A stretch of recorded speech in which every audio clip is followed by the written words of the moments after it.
Salam əziz tələbələr, hər vaxtınız xeyir olsun. Bugün sizlərlə bərabər 2025-ci ilin ikinci cəhdində olan məntiq suallarınızına baxacağıq. Ümumi olaraq, giriş olaraq desəm, məntiqin səviyyəsi o qədər də yuxarı deyildi. Çətinlik səviyyəsi orta səviyyəli saymaq olardı. Bəzi bezdirici suallar var idi. Yenə də həmişəki kimi dimsaq olsun.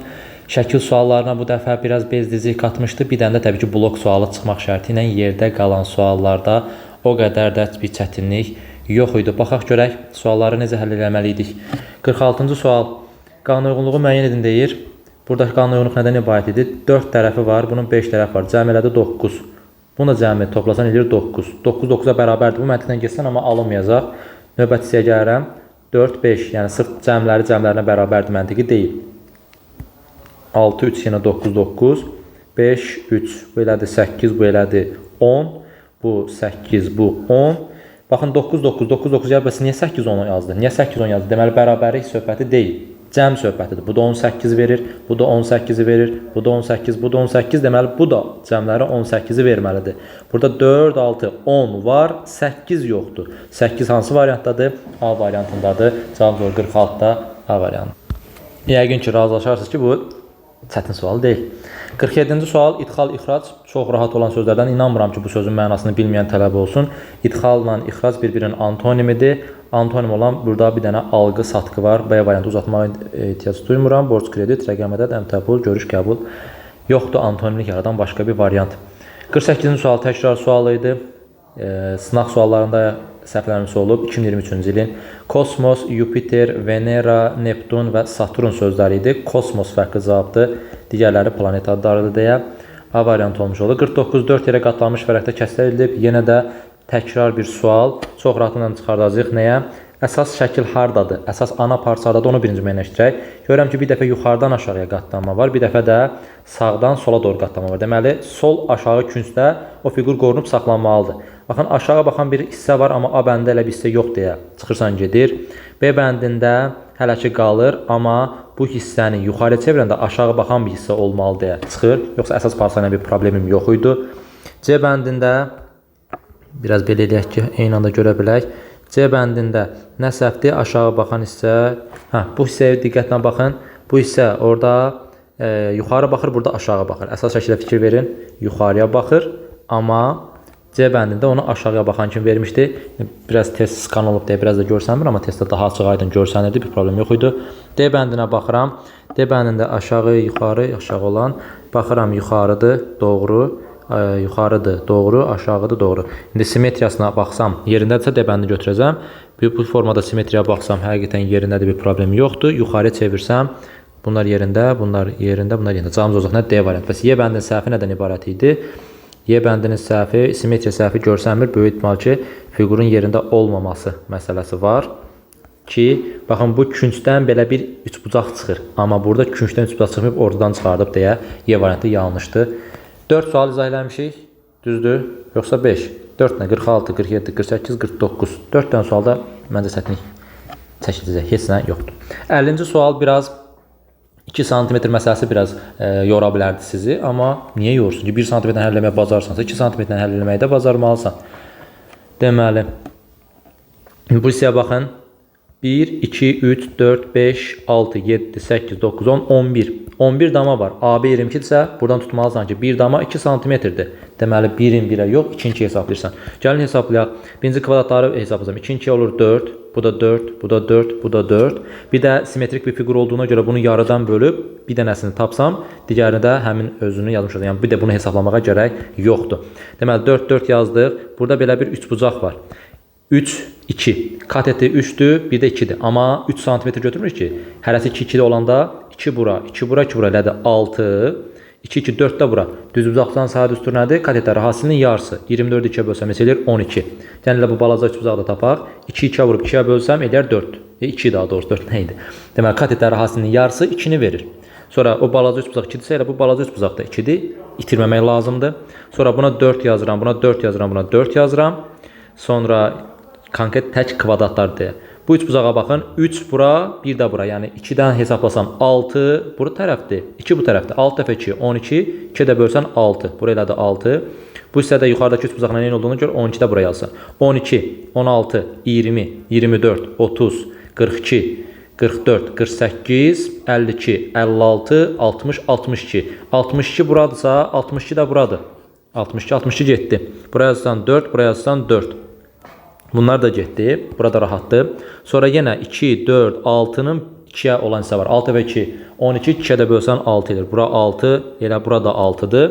Bir dənə çətinlik çəkən hissə oraydı. Bax, bu hissə ki, necə görəsən onu? Nə ixtiyari üç bucaq kimi baxa bilmirsən, nə də düz bucaqlı üç bucaq deyil.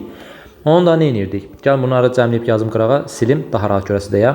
62, 62, elədi 134, 134, yox, 124. İnşallah ki, hesab səhv eləmişsiniz hesablayanda.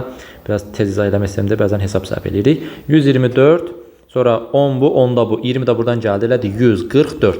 Hal-hazırda 144 var, 144. Bir dənə tapmalıyıq nəyi?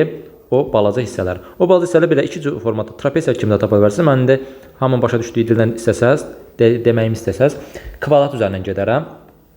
Bir kvadrat var burada. Kvadratın bu tərəfi 4-dür, bu tərəfi 6-dır. Ümumi sahə neçə oldu? 24.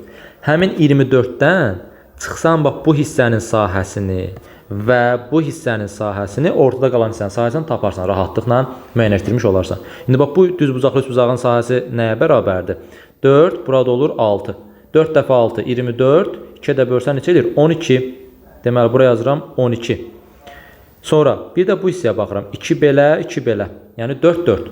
4 belə, 4 də belə. 4-ü 4-ə bölsəm 16, 2-yə də bölsəm 8. Burada yazsan 8. 12 buradırsa, 8 burası elədi 20. Ümumi nə qədər idi? 24. O 24-dən 20-ni çıxırsan, yerdə qalır nə? Bu balaca nazik hissə 4. Bura 4-dürsə, burada 4-dür. 8 də gəldi buradan, elədi 152 D variantı. Belə, biraz vaxt aparan, amma rahat sualdır. Rəqəmlərin hasili 6-ya bərabər olan 5 rəqəmli ədədlərin ən kiçiyini tapın. Rəqəmləri fərqli demir. Fərqli demirsə, STB 1, 1, 1 yazır, ondan sonra elə bir yorulur birdən, gətirir 2, 3 yazır. Niyə də yəni?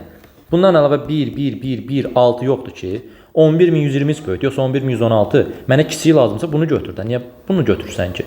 11116-da isə sonuncu iki rəqəmin cəmi istəyir. 1 və 6, 7 eləyir. Cavabımız olur 51-də. C variantı.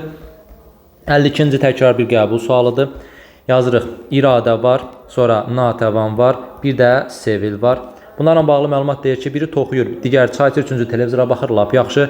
Biri universitetdə oxuyur, yəni tələbədir, ikincisi həkim işləyir, üçüncüsü məktəbdə oxuyur, məktəblidir. Bu verilən ilkin məlumatlar. Sonra yazır ki, iradə həkim deyil. Tez gəlsən iradənin altına yazırsan ki, bu həkim deyil. Natəvan isə məktəbli deyil. Burada yazsan, natəvan da məktəbli deyil. Bunu da çəkdik, xətti.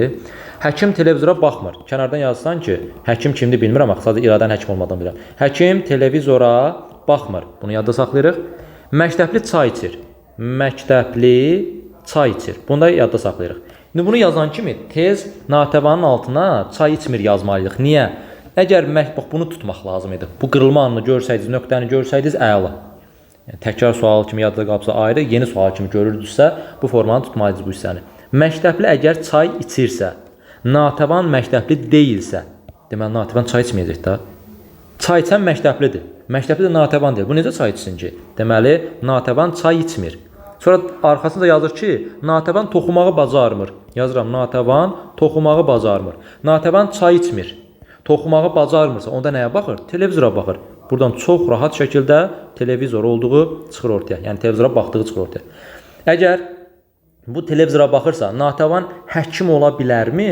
Qəti şəkildə ola bilməz. Niyə? Çünki həkim televizora baxmırdı. Deməli, natəvan həkim deyil. İradə həkim deyil, özü vermişdi. Natəvanın həkim olmadığını mən tapdım. Onda həkim olan kimdir? Həkim olan sevildir. Həkim olan sevildirsə,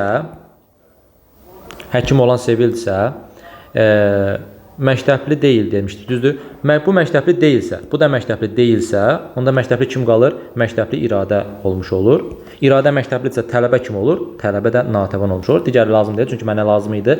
Tələbənin adı və hal-hazırda nə edir o? Tələbənin adı natəvandır. Nə edir? Televizora baxır. Bitdi, cavabımız oldu. 52-də A variantı. Digər hissəyə də baxsaydıq, məktəbli çay içir yazmış deyə bura çay yazacaqdın.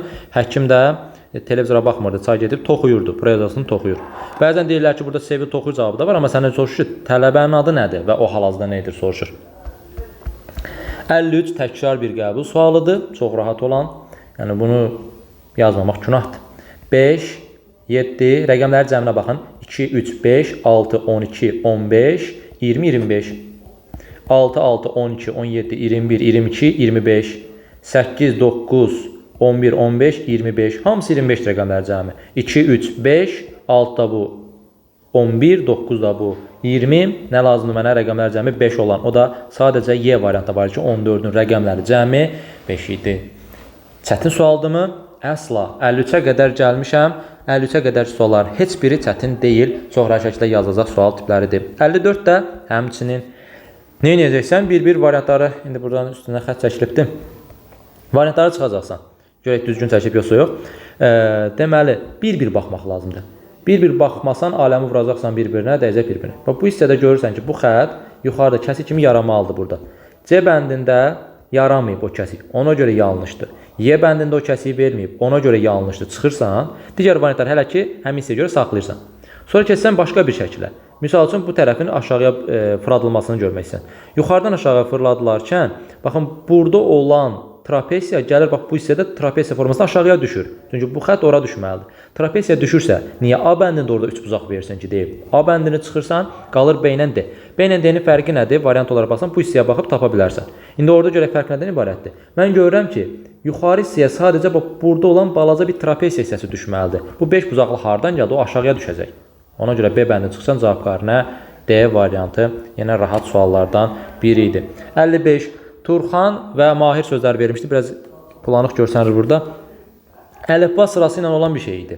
Yəni 1, 2, 3, 4, 5 yazmamışdı. Əlifba sırasının A, B, C, D, Y, F yazmışdı. Bu nə çətindir ki? İlk hərfə baxıb elə birinci hərfdən cavabı çıxartmaq mümkün olurdu. Mən baxmalıyam nəyə? Mən baxmalıyam A hərfinə. A hərfinin yanında hansı hərf var? Yəni birinci hərfimiz. C. Belə deyim, izah edeyim sizə. Baxın, burada A yazıb, yanında A. O deməkdir ki, T-nin şifrəsi A-dır. Sonra B hərfi kiçik B-ni axtarım. Kiçik B-nin yanında nə yazıb? D. Yəni kiçik B ikinci hərfi bildirir. İkinci hərfin şifrəsi, yəni U-nun şifrəsi D-dir. Bir-bir bu formada getməyə ehtiyac yox idi. Daha sürətli birbaşa cavabdan gedəcəyik. Mən sual şəklinin yerinəki cavabı tapmaq istəyirəmsə, birinci təbii ki, birinci hərfdən başlayıram, düzdür? O birinci hərf ifadə edən hansı hərfdir? A hərfi, kiçik A. O kiçik A hərfinin yanında nə yazıb? C yazıbdır. Tez yuxarıya baxsam görməm, C hardadır? Baxıram şifrələrin içərisində C buradadır. C-nin yanında nə yazıb? D.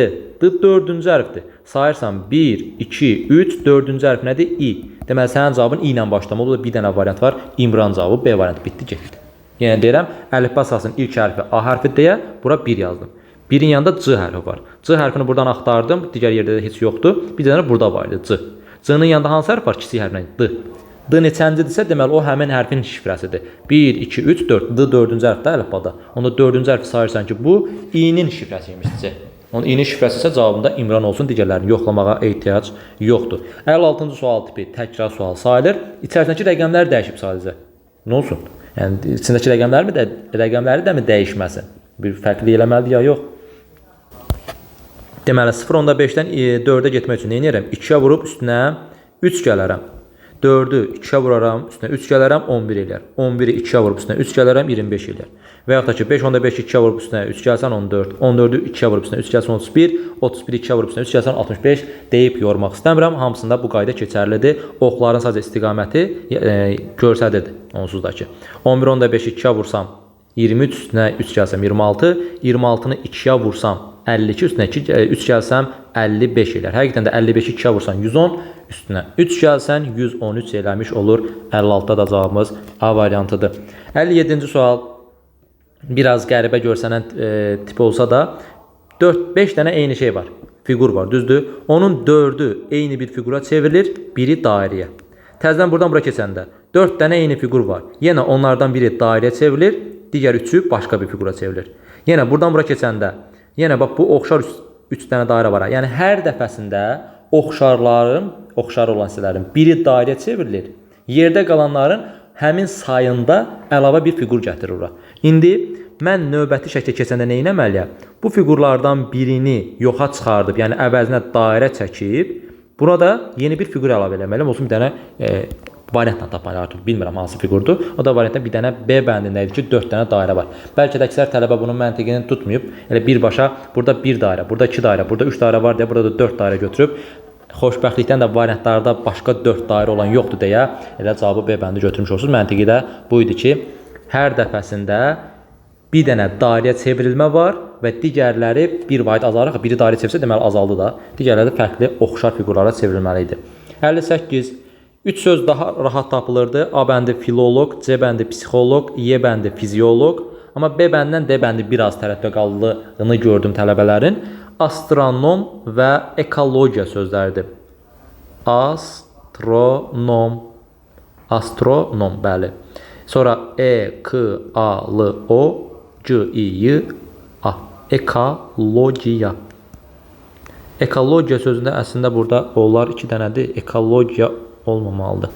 Olmamalı deyəcək, yazışla da yazmırıq. Ekologiya. Niyə olmasın ki, 2 dənə odda?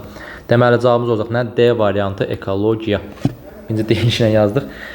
59-cu sualda da çətin çəkən tələblər olur. Çünki fraza sözünün mənasını bilməyənlər var olub.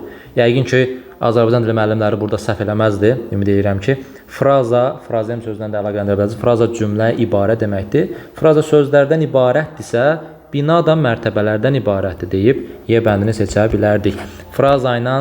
Frazanın mənasını bilmək lazım idi. Sualın çətinliyi oradan ibarət ki, fraza sözünü yəqin ki, böyük ehtimal ki, çox tələbə bilmir. Yenə də anagram və yaxud ki, analogiya mövzusundan bilinmədik bir sual, bir söz gətirdi saldı. Bunu dəfələrlə təkrarlamışıq ki, analogiya, anagram eyni zamanda riyazi məsələlər elə bir mövzudur ki, ürək istədiyi sözü, ürək istədiyi misallı məsələni gətirə bilər. Ona görə bilmək olmur hansı söz salacaq. 60 rahat sual idi. Teleskop cihazlardan biridir. Cihaz astronomiyada öyrənilir. İstiotlardan biri, istiot ədəbiyyatlardan biridir. Ədəbiyyat isə kulinariyada istifadə olunur. Belə deyə bilərik. Cavabımız olur. C variantı, uzatmalıq bir şey yoxdur.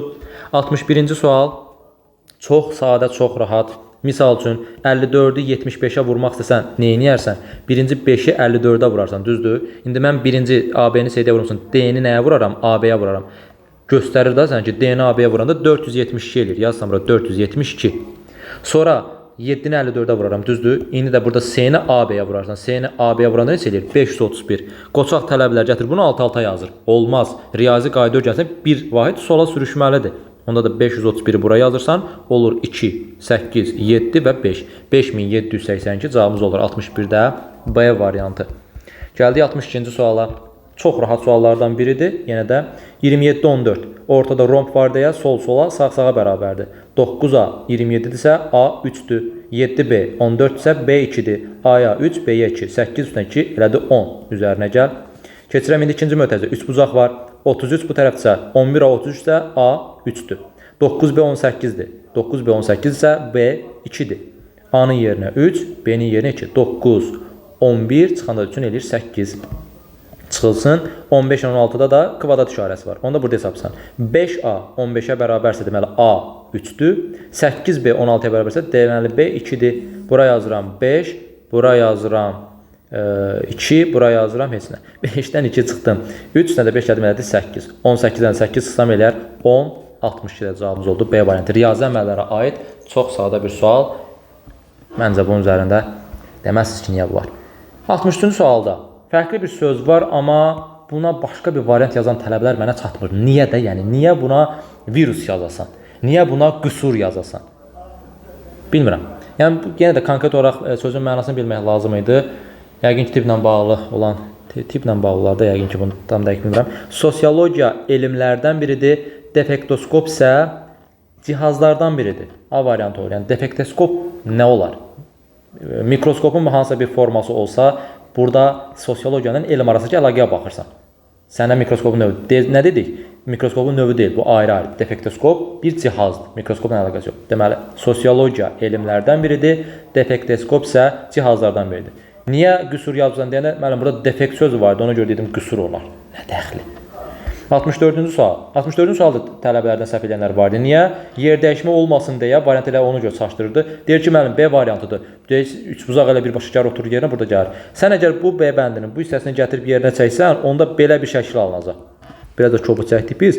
Belə bir şəkil alınacaq. Belə bir şəkil yoxdur axı. Sənə nə lazımdır? Buranı belə tez bağlayasan. Tez bağlanması üçün C bəndində o hissə var. A bəndini anlatıram, D bəndini anlatıram. Y ilə C bəndi arasında qarşısan.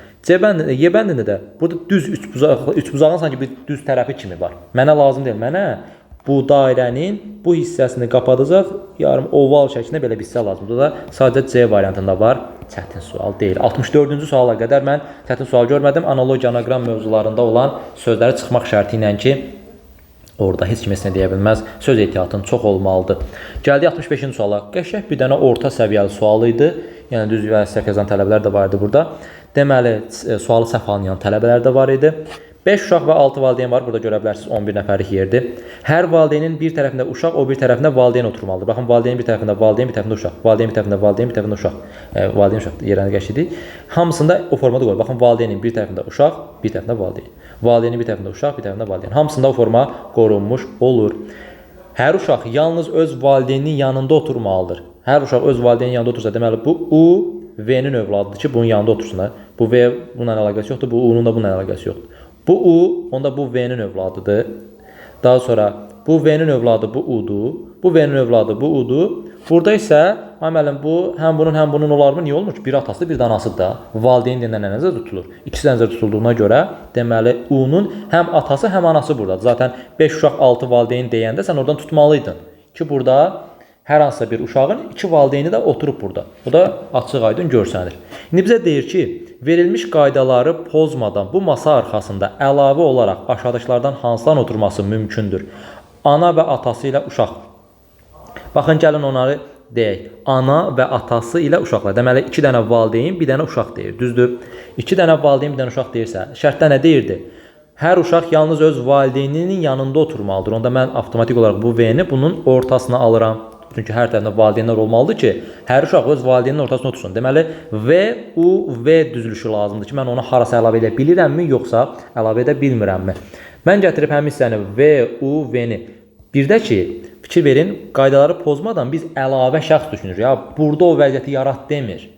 Deyir, əlavə gətirə bilərsən. Əlavə bu qaydanı pozmadan. V, U, V-ni. Mən bura yerləşdirməyə çalışsam, baxın, V, U, V deyə yerləşdirsəm. Valideynlərlə bağlı nə qaydamız vardı? Valideynin bir tərəfində uşaq, bir tərəfində də kim olmalıydı? Valideyn olmalıydı, düzdür? Baxıram, bu valideynin bir tərəfində valideyn var, bir tərəfində uşaq var. Bu qayda keçərlidir. Daha sonra bu valideynin bir tərəfində uşaq var, bir tərəfində valideyn. Keçərlidir. Deməli, V, U, V-ni oraya yerləşdirə bilərsən. Bəs niyə sıfırdan başlayın? Çünki burada V, V oxşarlığı var. Burada da U, U oxşarlığı var. Həmişə o hissələrdən. Bu hissəyə niyə ortasına əlavə edəsən ki, aləmi vuracaqsan bir-birinə? Bunların ortasına niyə əlavə edəsən ki? Bu ikisinin ortasına niyə gəlirsən? Ana ilə balanın arasına girməyin. Nə etməlisiniz? Bu V-lərin toqquşduğu və də U-ların toqquşduğu hissələrə baxmalısınız. Buradan yazıram V, U, V. V, U, V. Valideynin bir tərəfində uşaq, digər tərəfində də uşaq düşdüyünə görə bura yerləşdirə bilmirsən.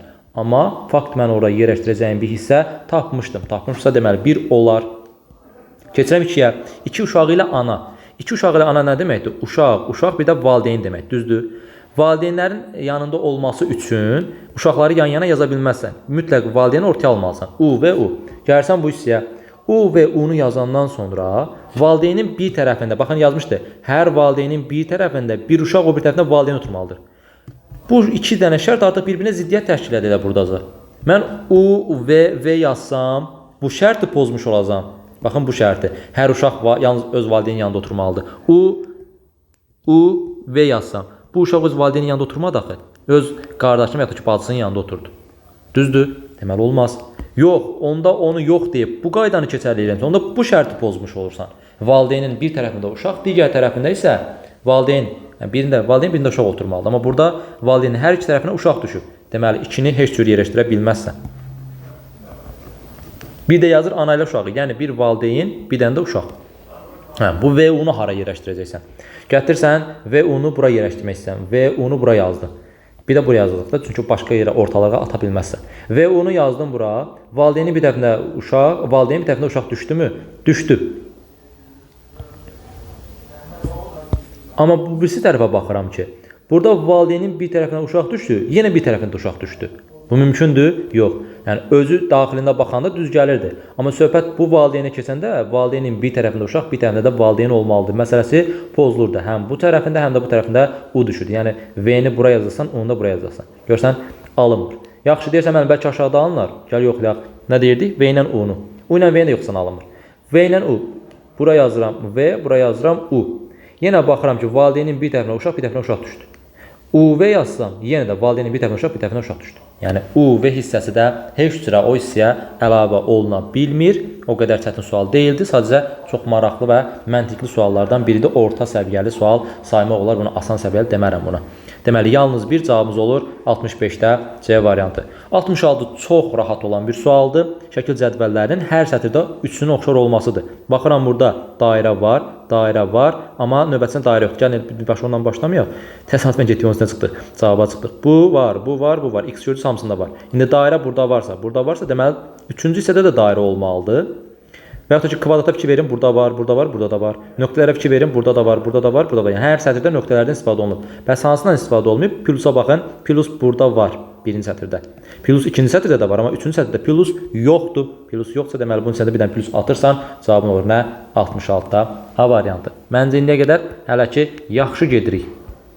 67-ci sual. Çox rahat olan güzgəksi. İnanmıram ki, bunu səhv yazan bir tələbə olsun. Çünki çaşdırıcı bir variant da yoxdur. Çaşdırıcı variant ola deyərəm ki, dərd yarı, bu variant çaşdırıcı. Bunun güzgəksi nə olacaq? Yarı olanları tez çıxırsan, bu şəklin heç bununla oxşarı yoxdur, tez çıxırsan, bu ortasında ağ yoxdur, nöqtəsi də var deyə çıxırsan, güzgəksində rəng dəyişməsi bu alan baş verəsi deyil ki, ən azından görəm baş verməyibdir. Qaldı bu B bəndən Y bəndi. B bəndən Y bəndini seçməmək olar. B bəndinin də ortasında ağ yox deyə çıxırsan, cavab qarinə Y variantı. Bitdi. Yəni çox sadə suallarda çox sadə suallar almışdı şəkillərdən. Bəzən də biraz çətinləşdi. 68. Deyəcəksiniz, müəllim, bütün suallara rahat deyilsiniz. Vallah billah rahatdır. Bundan asan tərəzi nəsə alsın. B tərəf-tərəfə istəyir. Mənə S istəyirsə, necə tərəf-tərəfə yazacaq. B S-ni birəm ki, qaydamın birinə alt-alta yaza bilərəm. B S-ni çıxartdım A-B-nin yanına, 2 dənə A-nı çıxartdım bunun yanına. Yenə bir-birinə bərabərdir. Sağ və sol tərəfdən eyni olanlara atıram. Buradan C-ni 2 dənə A-nı, buradan C-ni 2 dənə A-nı atdım. Nə qaldı? 4 dənə B bərabərdir 2 dənə S-yə. 4 dənə B, 2 dənə S-yə, bəs 1 dənə S-nəyə bərabərdir? 2 dənə B-yə. 1 dənə S-də bərabər 2 B-yə. Lap belə yazıbsan. Baxın, B bərabər S-yə. Bunu ortadan bölsən, bunu da ortadan bölsən. 1 C-nəyə bərabərdir? 2 B-yə. Bitdi. Cavabımız olur 68-də C variantı. 69 yenə təkrar sualdır. İzah eləmişəm. Kanalda da var idi bunun izahı. 1970-1990-cı illər ərzində yer kürəsində 200 milyon hektar meşə örtüyü itirilir. Sadəcə variantdan birini dəyişmişdim. Əzbər yadda saxlayan tələbələrin vay halına. 180 milyard ton əkinə yararlı torpaq qatı məhv edilib.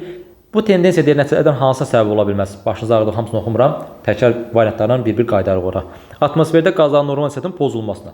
Meşə qırılırsa, niyə qazların normal nisbəti pozulmasın ki? Pozulacaq da oksigen azalacaq, digər qazların nisbətən pozulacaq. Deməli, bu ola bilər. Məndən bilməz istəyir.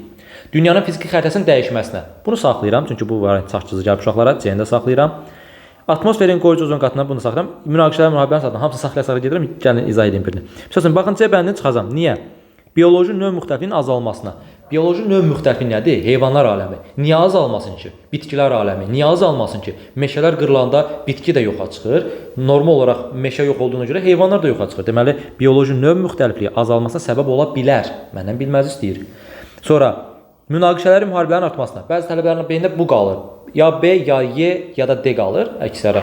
Düzdür, 3 variant o qədər normal deyil qalması, amma işdir, birdən qalar. Münaqişələr, müharibələr niyə yaranar? Əkinə yararlı torpaq yoxa çıxırsa, insanların sayı 10 milyarda çatırsa, nə etməlidir insan? Özünə qida axtarmalıdır, özünə ərazi tapmalıdır, bir yaşayış qurmalıdır özünə. Ona görə bu münaqişələrə, müharibələrə səbəb mütləq olacaq demir ki, yəni ola bilər, niyə olmur ki? Ola bilər də, yəni bunu düşünərsən. Amma bir variant var ki, onu heç cür düşünə bilmirsən. Biraz mübahisəli gəlsə də sənə, yəni münaqişə və müharibəyə səbəb ola bilər. Demir ki, mütləq olacaq. Dünyanın fiziki xəritəsinin dəyişməsi, müharibə olacaqsa, münaqişə olacaqsa, ərazi işğal olunacaqsa, mənə əkinə yararlı torpaq lazımdırsa, deməli mən kimsə ərazisində fiziki xəritə nədir? Yəni fiziki xəritə hərənin öz sərhədinin dəyişməsidir. Getdik, işğal elədik İngiltərəni, oldu bizim ərazimiz uzandı İngiltərəyə qədər. Hara getdik, çıxdıq. Zarafat edirəm, heç hara gedib bilmirik. Cavabımız qarinə D variantı. Atmosferin qoruyucu ozon qatının qalınlaşmasına. Bax, niyə qalınlaşsın axı? Niyə də yəni? Meşələr qırılır, nə bilim, elə ən məsələsi odur. 200 milyon hektar meşə örtüyü itirilir. Ozon qatı oksigenlə düzəlir. Nəfəs alır belə də, yaşayır. Niyə qalınlaşsın? Ozon qatı yaxşı bir şeydir. Düzdür? O nazikləşir. oksigenin azlığından, meşələrin qırılmasından ozon qatı nazikləşir və ultrabənövşəyi şüalar birbaşa yerə gəlib. Bu da ziyanlı olan bir şeydir. Niyə dedim onu bilmirəm, amma atmosferdə qoruyucu özü də yazır. Qoruyucu ozon qatı, indi bəlkə də bilməyən olar ki, ozon qatı nədir? Onun üçün də yazır, qoruyucu ozon qatı qalınlaşmaz, nazikləşər. Bu da ziyanlı olan bir şeydir, cavabımız orada. Yəni ona səbəb ola bilməz. Gəldik 70-ci suala. Qanunauyğunluğu müəyyən edilməz, sual əvəzinə uyğun variant seçin deyir. İki dənə eyni şey görsən, ya bölmədi, ya vurmadı, ya toplama, ya çıxmadı. Eyni operator olduğuna görə çıxmanı yoxlasan, növbətisində bax bu hissədə alınmır. Vurmanı yoxlasan, gör hara gedib çıxır, olmur. Deməli, bölməni yoxlayacaqsan. 1 bölək 1, 1 eləyir. 1 bölək 1, 1 eləyir. 4 bölək 2, 2 eləyir. 4-ü 2-yə böləndə 2 eləyir. 15-i 3-ə bölsən 5 eləyir. 10-u 5-ə bölsən 2 eləyir. 12-i 3-ə bölsən 4 eləyir. 8-i 4-ə bölsən 2. 6-ı 2-yə bölsən 3. 9-u 3-ə bölürsən 3. Cavabımız orada D variantı. Deməli, dairənin işi nədir? Sadəcə bölmə işarəsi. Bitdi. 85-87-ci suallara gəldik. Yox, gəlmədik. İlahi, ortada biri gedibdi bunun. O birisi PDF-i açım. Bizə dəqiqə səbirli olun. Deməli, bərpa elədik. 71-ci sualdan davam edirik. O skandan nəsə düşməmişdi. 71-ci sualda qanunauyğunluq müəyyən və sual əvəzinə uyğun variant seçin deyir. Yəni rahat suallardan biri. Sadəcə saylara baxmaq lazımdır.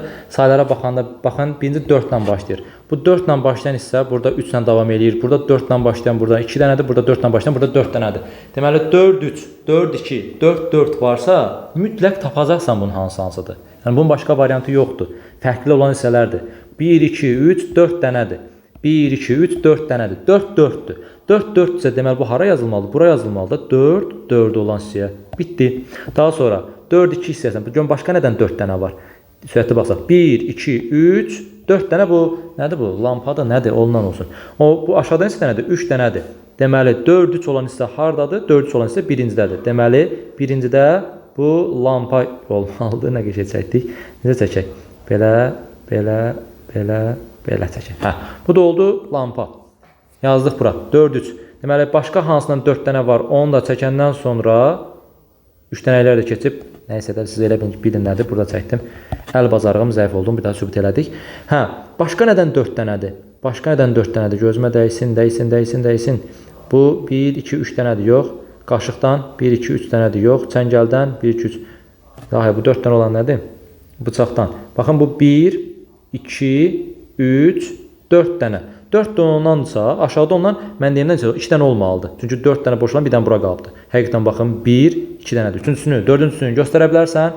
Yox, göstərə bilməzsən. Bu da oldu belə deyək bıçaq. Bıçağa oxşadı. Deməli birinci mənə nəyin sayı lazımdır? Birinci lampanın sayı lazımdır. Lampa sayı 1 2 dənədir. 2 ilə başlamalıyam. 2 ilə başlamayan, 2 ilə başlamayan, 2 ilə başlamayan variantdan çıxdım. Sonra biraz ağıllı davranıb variantları oxşarlığına baxsan. 2 2 4 4 4 4 3 3. Bunlar hamısı oxşardır. Sənə heç nə kömək olmayacaq. Deməli sənə lazımdır bu 3 dənəklərin birinin sayını müəyyənləşdirmək ki, misal üçün bax bu 3 4 nəyi bildirir? Çəngəli saymaq istəyirəm. 1 2 3 dənədir. 1 2 3 4 dənədir. Fikir versiniz, çəngəl burada 3 dənədir, burada 4 dənədir. Çəngəli bunu düşünsən, burada 3 3 olmur. Deməli ortada, yəni bu 3-cü yerdə çəngəlin sayı olmalıdır. 3-cü yerdə 1 2, 3-cü yerdə çəngəlin sayı. 1 2 3 4 dənə çəngəl var deyə burada 4 yazırsan, 3-cü rəqəmin deməli 4 olmalıdır. 1 2 3-cü rəqəmin 4 olan isə hansı variantdadır? C variantdadır. Bitdi, getdi. Sayılara uyğun olaraq yenə də həqiqətən çıxan bir şeydir. Sadəcə diqqət tələb edir, bəzən gözdən qaçır. Orada tənzimləmək mümkün olurdu. 72 rahat suallardan biri. Qara üçbucaq böyükdür, biraz kiçildi. İndi niyə bu qədər böyüsün ki? Niyə bu qədər böyüsün ki deyirsən? Və ya da ki, niyə ən son şəkildən balaca bir şəkil alsın deyib silirsən C bəndində? Cavab var ya A ya da D. Sırf qara üçbucağa görə. İndi ağ üçbucağa baxsan. Balaca formadadır, biraz böyüdü. İndi biraz da böyüməlidir. Niyə burada kəsmə nöqtəsində qalsın ki? Yox. Cavabımız hansı variant? D variantı. Növbətisində, yəni buradan bura keçəndə lap böyüyəcək, o zaman bu formada bir şəkil D məndə çətin deyildi. 73 biraz düşündürə bilərdi sizi. Amma ümumi olaraq birinci hissədə 3 3 3 hissəsindən bəlkə də əksər tələbə oradan tapıb deyə bilmərəm hardan istiqamət götürübsüz. Təkrar sualdır. Bu sualı görən kimi xatırladım mən. 3 3 3 hasil edir 27, 3-ə böləndə 9. Yəni kənarda duran ədədlər hamısını vurursan, bir-birinə bölürsən 3-ə. Yəni bir də 7 15 6 bir-birinə vurub 3-ə bölmə. 15-i böl 3-ə rahat olsun da. 15-i 3-ə böləndə neçə eləyir? 5 eləyir. 5 dəfə 6 30, 7 də vurunda 210. Yəni və yaxud da ki 7 vurulsun 9 vurulsun 8, 7 vurulsun 9 vurulsun 8 bölünsün 3. Bir dənə dərsəm mən belə elədik, başımız qarışdı. Niyə qarışır ki? Birbaşa böldüm də. Bir də vurub sonra 3-ə bölmək çətin olar deyə. 9-dan çıxsara aparsam burada qalar 3. 7 dəfə üçün 21, 8 dəfədən 168 eləyər buradakılar 168. Sonra 12 vurulsun, 7 vurulsun 6. Künclərdəki qiymətlər. Bölünsün 3. Bundan bu qısa edir 4, 4 dəfə 7, 28, 28 6-ya vurdun. Yenə 168 eləmiş oldu. Düzdür? 120, 48, 168 bəli. İndi mən nə edəcəm? 12 vurulsun 4 vurulsun 9 bölünsün 3-ü tapacam. 12-dən 3 ixtisar gedir. Burada qalır 4. 4 dəfə 4-ün 16. 16-nı da 9-a vursam 4 yazıram 5 yadda 144. Deməli həlli nə oldu? 3-ünü də bir-birinə vur kənardakıları. Sonra böl 3-ə. Gəldik 74-cü suala. Çox rahat, keçən dəfə də bir rahat sual düşmüşdü arzulardan. Burada yenə rahat olan suallardan idi. 1 çıxıram, 1-ə vururam. 2 çıxıram, 2-yə vururam. 3 çıxıram, 3-ə vururam. 4 çıxıram, 17, 4-ə vururam 68. 5 çıxıram, 5-ə vururam. Çox qəşəng, çox sadə, çox fövqəladə bir sual. Cavabımız oldu Y variantı. Gəldik 75-ə. 75 biraz düşündürücü idi. Yaş məsələlərinə aid. Bunu deyə bilmərəm ki, çox sadə bir sualdır. Təbii ki, çətin səviyyəli, faizlə qarışıq olan, riyazi məsələlərlə çətinlik olan tələbələr üçün təbii ki, çətin deyə bilərəm. Həll olunmayacaq bir sualdırmı deyə soruşsaz, yox. Həll olunmayacaq bir sual deyil. Biraz yəni digərlərindən vaxt ayırıb bura biraz da riyazi biliklərimizin təbii ki olması lazımdır. Riyazi bilikləri olmayan tələbələr təbii ki buna çətin sual deyəcək. Onlarda qınamıram normal olaraq. İlk övladlar anadan olanda atanın yaşı ananın yaşından 20% çox idi. Deməli atanın yaşı var, bir də ananın yaşı var. İlk övladlarında atanın yaşı ananın yaşından 20% çoxsa ananın yaşına x deyirəm, atanın yaşına 1/2x deyirəm. Niyə? Çünki atanın yaşı ananın yaşından 20% çox idi. X-in 20% nədir? 0,2x deməkdir. Toplayırsan çox dediyin at olur 1/2x. İkinci dəfə övladlar dünyaya gələndə nə olurdu? Ananın yaşı atanın yaşından 16% az idi. Bu dəfə atanın yaşına x verirəm. Bunların bu arada bir-birinə bağlılığı yox, əlaqəsi yox da. İndi axırda deyəcəm necə əldə edəcəyik. X-dir atanın yaşı, onda ananın yaşı olur 0,84x. Niyə? Çünki deyir ki, ananın yaşı atanın yaşından 16% az oldu. X-in 16%-ni tapsan 0,16 edir, çıxırsan az dediyinə görə. Ananın yaşı olur 0,84x. Bir də üçüncü övlad anadan olanda nə var idi? Deyir ki, ananın yaşı atanın yaşının 90%-ni təşkil eləyəndə 90%-ni təşkil edəndə deyirsə, deməli, ananın yaşına x yazırsan, yox, bir dəqiqə nə deyir? Ananın yaşı, atanın yaşının 90%-ni. Hə, atıya x yazırsan, anaya da yazsan 0,9x, 90%-də %90, 0,9 deməkdir. Bunları yazandan sonra artıq biraz qiymət məsələsinə gəlmək lazım idi ki, hansı qiymətlərdə bunlar ödənmiş olur. Burada 8-dən fərqli bir rəqəmli ədəddən yazmış deyə. Çünki 8-ə də alınırdı bunu yoxlasaydı, səhv eləmirəmsə. 8-in yarısını, yəni 8-i verirsə 8-in yarısını düşmək düzdür. İndi imtahan prosesində o qədər də tez ağla gəlməz o həyəcan, o stressdə. Amma yoxlamağa başlayanda oradan başlaya biləriz. Və yaxud da ki, bizə ən lazım olan hissə bax bu hissədir. Əgər yaşlar natural ədəddən ifadə olunubsa, x-in 0,84 hissəsi var ha. O 84 hissəsini tapmağa o qədər də çox qiymət yoxdur. Hansı qiymətlər ödəyir? Bax, sırf ikinci hissəyə görə. İkinci hissəyə görə 25, 50, 75, bir də 100. Bu formada qiymətlər ödəyə bilərdi. Bu formada qiymətlər. Təbii ki, çox yuxarı getmirik. Atanın yaşını 100-dən yuxarı hara aparırıq ki. Niyə 25? Çünki 25-in, misal üçün, və yaxud da ki, niyə 50, niyə 75? 25-in %84-ünü tapanda, %84 nə deməkdir? İxtisariyyətdə buradan 100-dən 25 ixtisar getdi, burada qaldı 4, 84 4-dən 20. Görürsən, tam qiymət ala bilirsən.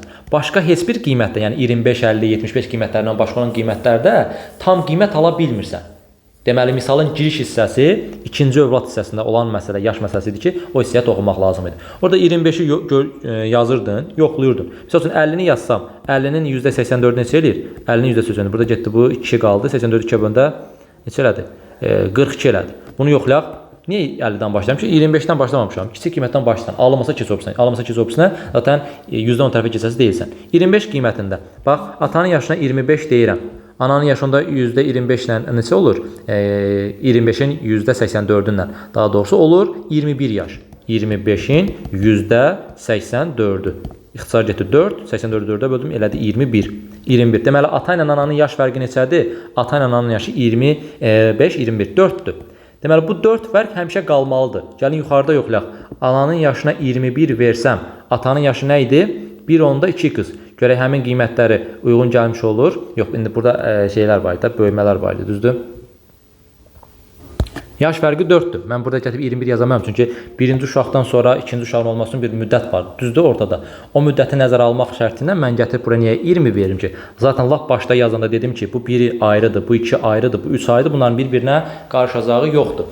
Ən azından hesablayırsan, yəni birinin digər hissəsini, yəni x-in 1.2 x-lə bir-birinə 4 yaş fərqini yaratması üçün sən nə verməlisən? X-ə 20 verməlisən ki, bu da gəlsin 24 olsun. 4 yaş fərqi yaranmış olsun. X-ə 20, bir digərinə isə 1.2, hətta x-ə 20 verəndə 1.2 x-lə 24 eləmiş olur ki, 4 yaş fərqi qorunur. Burada da 4 yaş fərqləri var. Burada da 4 yaş fərqləri var, yəni 1 ildən sonra. Növbəti hissəndə yenə 0.9x məsələsidir ki, həmin 4 yaş məsələsini düşünürsən. 4 yaş məsələsini düşünəndə hansı yaş olur? 0.9-u düşünün, 0.9-dur. Yəni, baxın, %90, yaxud ki, elə 10.9 yazaq. 10.9-u mən nəyə vurum ki, bir-birinlə, nəyin daha doğrusu, nəyin 10.9-unu tapım ki, arada yaş fərqi nə olmuş olsun? 4 olmuş olsun. 40-ın təbii ki, 40-ın 10.9-un tapanı, yəni 90%-in tapanı neçə eləyir? 36 eləyir da. Deməli, bura 40 yazsan, bura 36 yazsan, həqiqətən də yaş fərqi yenə 4 olmadı, oldu. Deməli, misalın giriş hissəsi ikinci hissədəkidir, 25 və 21. Ondan sonra təbii ki, çox rahat vəziyyətə keçmir. İndi ona uyğun qiymətlər tapırsan, amma əsas məsələ tapırsan ki, bunlar arasında yaş fərqi 4-dür. Sonra birinci şərt üçün 4 yaş fərqini yarada biləcək iddianı irəli sürsən, bir də üçüncü üçün 4 yaş fərqi yarada biləcək qiymət sadəcə bircə dənə qiymətə keçər olur. 40 və 36-da, 24 və 20-də. Bizdən soruşur ki, birinci və üçüncü uşaqların yaşları fərqi neçə ildir? Bu 24 yaşındadırsa, birinci uşaqları, 40 yaşında ikinci uşaqları olubsa, deməli yaş fərqi 16-dır. Buradan da yoxlaya bilərsən. Ananın 20 yaşı var idi, üçüncü uşaq dünyaya gələndə 36 yaşı varsa, deməli birinci uşaqla üçüncü uşaq arasındakı yaş fərqi 16-dır, D variantı. Bunu çətin yaş məsələsi kimi saya bilərik. Gəldik 76-cı suala. 76-cı sualda biraz düşündürücü hesab əməllərindədir, amma aşırı çətin bir sual deyildi. Niyə? Çünki D-dən C çıxanda deyilirsə, deməli C burada 0-dır. C 0-dır. C 0-dırsa, bir də fikir verirsə, burada 0-dan D-ni çıxıb yenə D alıbdır. Bu ancaq və ancaq 5 qiymətli mümkündür. Sən 1 qoy, sən 2 qoy. Hansı qiyməti qoysansa qoy, burada fərqli qiymətlər alınır. Sadəcə 5 qiymətidir ki, həmin qiymət tam özünü almış olur. Yəni 5-dən başqa qiymət olsa deyərəm, vaxt aparandır və heç ağla gəlməyəmişdir. Niyə ağla gəlməsin ki? 0-dan nə çıxsan özünü ala bilərsən, yəni yaza bilərsən ora. Yəni 0 deyəcəkən, yəni 10-dur da o. 5-dən 0 çıxsan eləyir 5, 10-dan 5 çıxsan eləyir 5. Birini vermişdin axı. Birini vermişdin deyə, deməli A-nın yerinə nə düşünəcəksən? D-ni 5 tapmışıq. A-nın yerinə 6 düşünəcəksən. Çünki 6 yazıram buradan. Birini vermişəm axı. Birini vermişəm deyə, burada da yadda D-nin 5 qalacağını bilirəm deyə 6 yazdım ora. Ki verin, bax bu hissə bomboşdur. Bir də deyəcəm oranı. D-nin qiymətinin 5 olduğunu bilirəm. Burada yadda qalmaq, qabağa bir yadda ötürmək məsələsi vardı ya, 6 yazıram ki, birini qabağa ötürəndə o 5-in özü cavabına düşmüş olsun. A6 olanda həqiqətən düz olurmu? Niyə olmasın ki? 6-dan birini vermişdim, bax bu 10-u çıxmaq üçün. Qalmışdı mı 5? 15-dən 6 çıxanda 9 eləyirmi? Birini vermişdin axı bu 15 olması üçün. Burada da qalır 5. Deməli, cavabımız 6605-dən çıxırsan 650-ni, alırsan 5955-i yoxlaya bilərsən. A-nın qiyməti 6, D-nin qiyməti 5, cavabımız oldu nə? A variantındakı, A-bəndə yazmağımız da mükəmməldir. Yorğunluğuma verin bunu. A-bəndə olmuş oldu. 77. Qəşəng suallardan biri idi. Orta, bəzən orta çətin də deyə bilərdim, amma o qədər də çətin sual tipi deyil bu. Deməli, davam eləyək. Fikrimi yayındırdılar. 4, 15, 25, 40, 100 və 150 litrlik qablarda ümumi həcmi 536 litr olan 11 qabda bal gətirir. Mən hələ şərti oxumadan gələm yazıram. Baxın, 6 dənə qab var, amma deyir ki, burada ümumi 11 qab gəlib. Deməli, əlavə 5 qaba da ehtiyacım var. 4-dür, 15-dir, 25-dir, 40-dır, 100-dür, bir də 150-dir. Düzdür. Burada deyir ki, 1, 2, 3, 4, 5, 6 dənə qab artıq gətirilibdir. Amma 11 qab olmalı. Deməli, mənim əlavə neçə qaba ehtiyacım var? 5 dənə də ehtiyacım var. 1, 2, 3, 4 və 5 yazıram. Yaxşı, bəs nə qədər çəki ehtiyacım var? Neçə litrə ehtiyacım var? Bunları cəmləyirsən görmələ. Mənə başlanğıc olaraq nə qədər bal gətirib ki, mən bunu tamamlayayım digər o 5 dənə qabın özünlə. Deməli, 150, 250, 290, 40 da bu, 334. Deməli, ümumi 334 litr bal var. Nə qədər bal olmalıdır? 536 litr. Gəlirsən, 536-dan çıxırsan, 334-ünü eləyirmi? 202. Deməli, sənin məqsədin bu 5 dənə qabdan 202 litr balı yaratmaq olacaq. Yaxşı, bəs bunu necə yaradarsan? Tez yaxınlaşdırmaq üçün təbii ki, 150 litrlikdən istifadə edirsən. Çünki 150 litrlik qabım var da. Bir dənə 150 litrdən istifadə edeyim. Alınmasa 100-ü yoxlayaram. 202-dən çıxırsan 150-ni. Yerdə qalır nə qədər? 52. Deməli, sənin 52 litr bala ehtiyacın var və 4 dənə qabın var.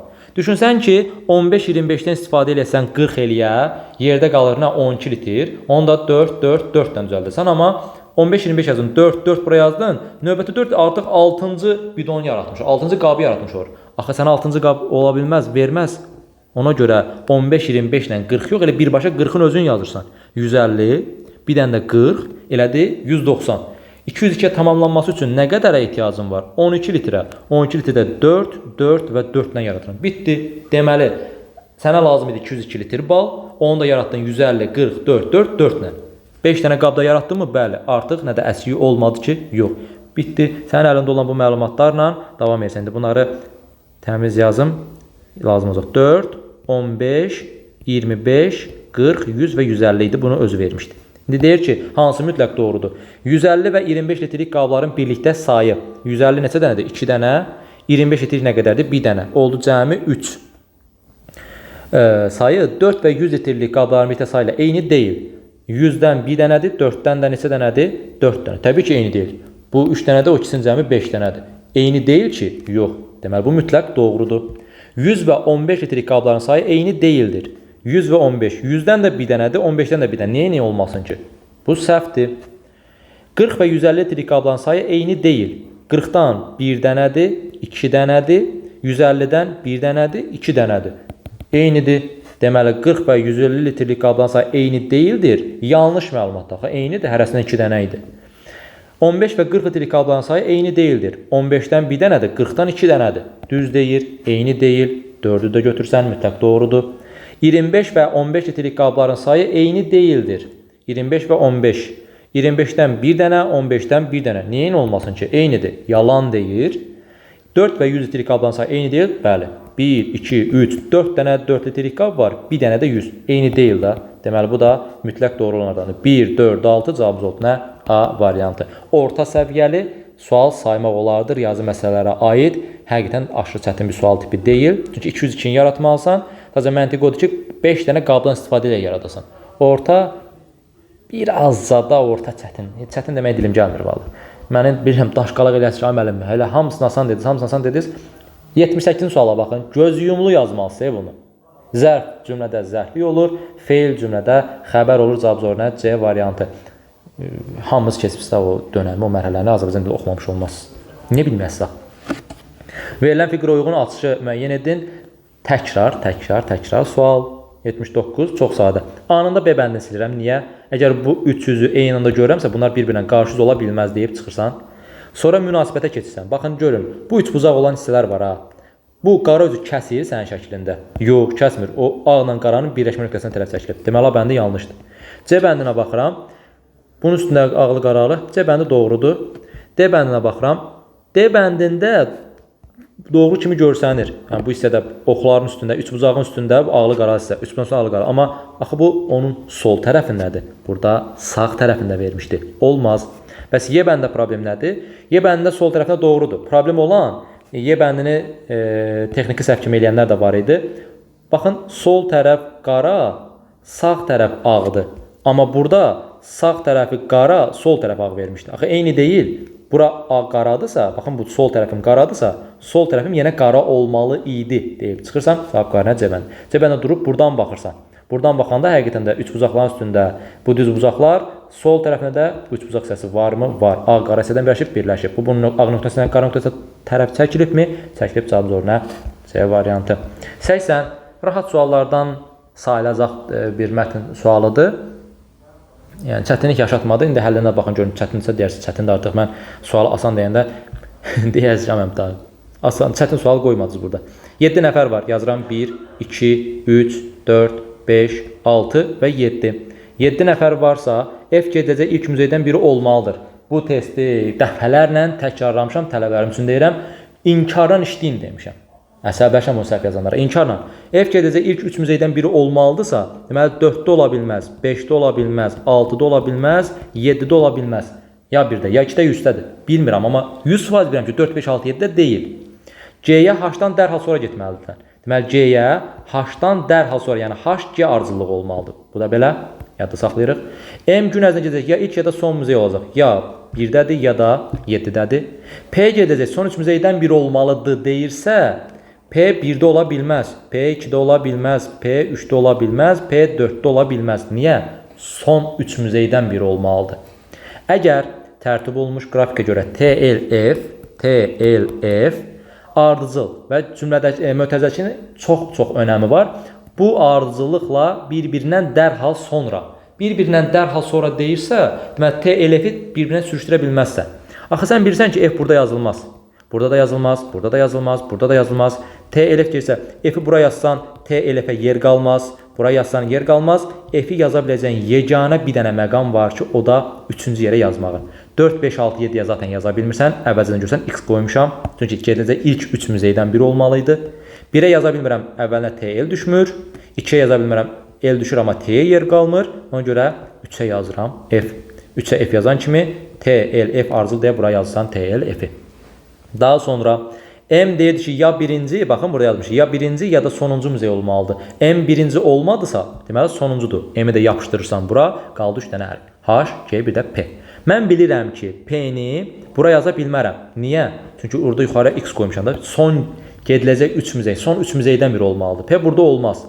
P-ni 4-də olmadığını bildim. P-ni burada da yaza bilmərəm. Niyə desəz? Axı demişdik şərtdə H-la G bir-birinə bitişik olmalıdır, yanaşı olmalıdır, dərhal sonra gəlməlidir. H-ı bura, G-ni bura, yoxsa G-ni bura, H bura. Necə yazacaqsan dərhal sonra olsun? Deməli, P onların ortasına nifaq sala bilməz, düşmənçilik sala bilməz. Ona görə P 5-də də olmaz, 4-də olmaz, 5-də olmaz. Bu yetim P hara getsin? Yetim P gəlsin 6-ya.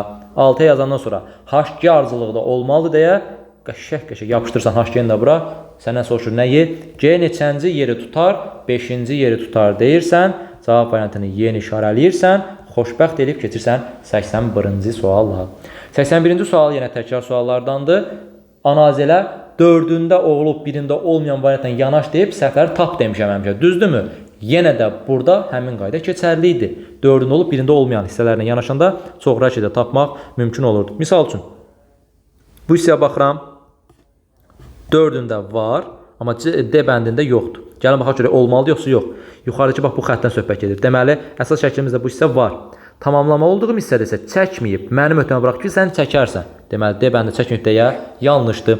Digər variantlar arasında baxaq görək nə fərqli hissə var.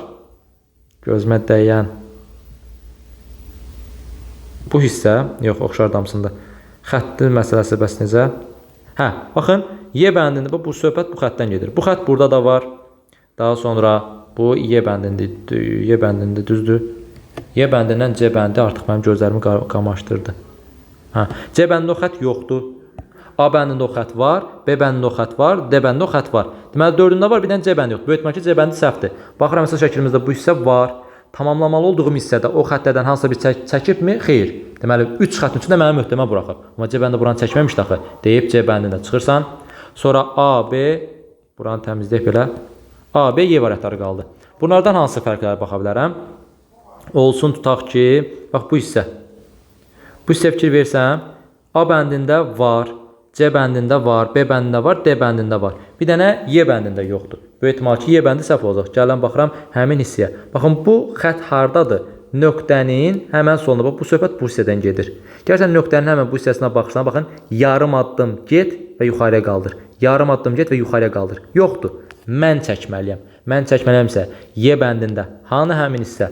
Y bəndində yoxdur. C bəndində zaten seçmişdim. Y bəndində o hissə yoxdur. Y bəndində seçsən, cavab var ya A ya da B variantı. İndi A ilə B-nin arasındakı fərq nədən ibarətdir?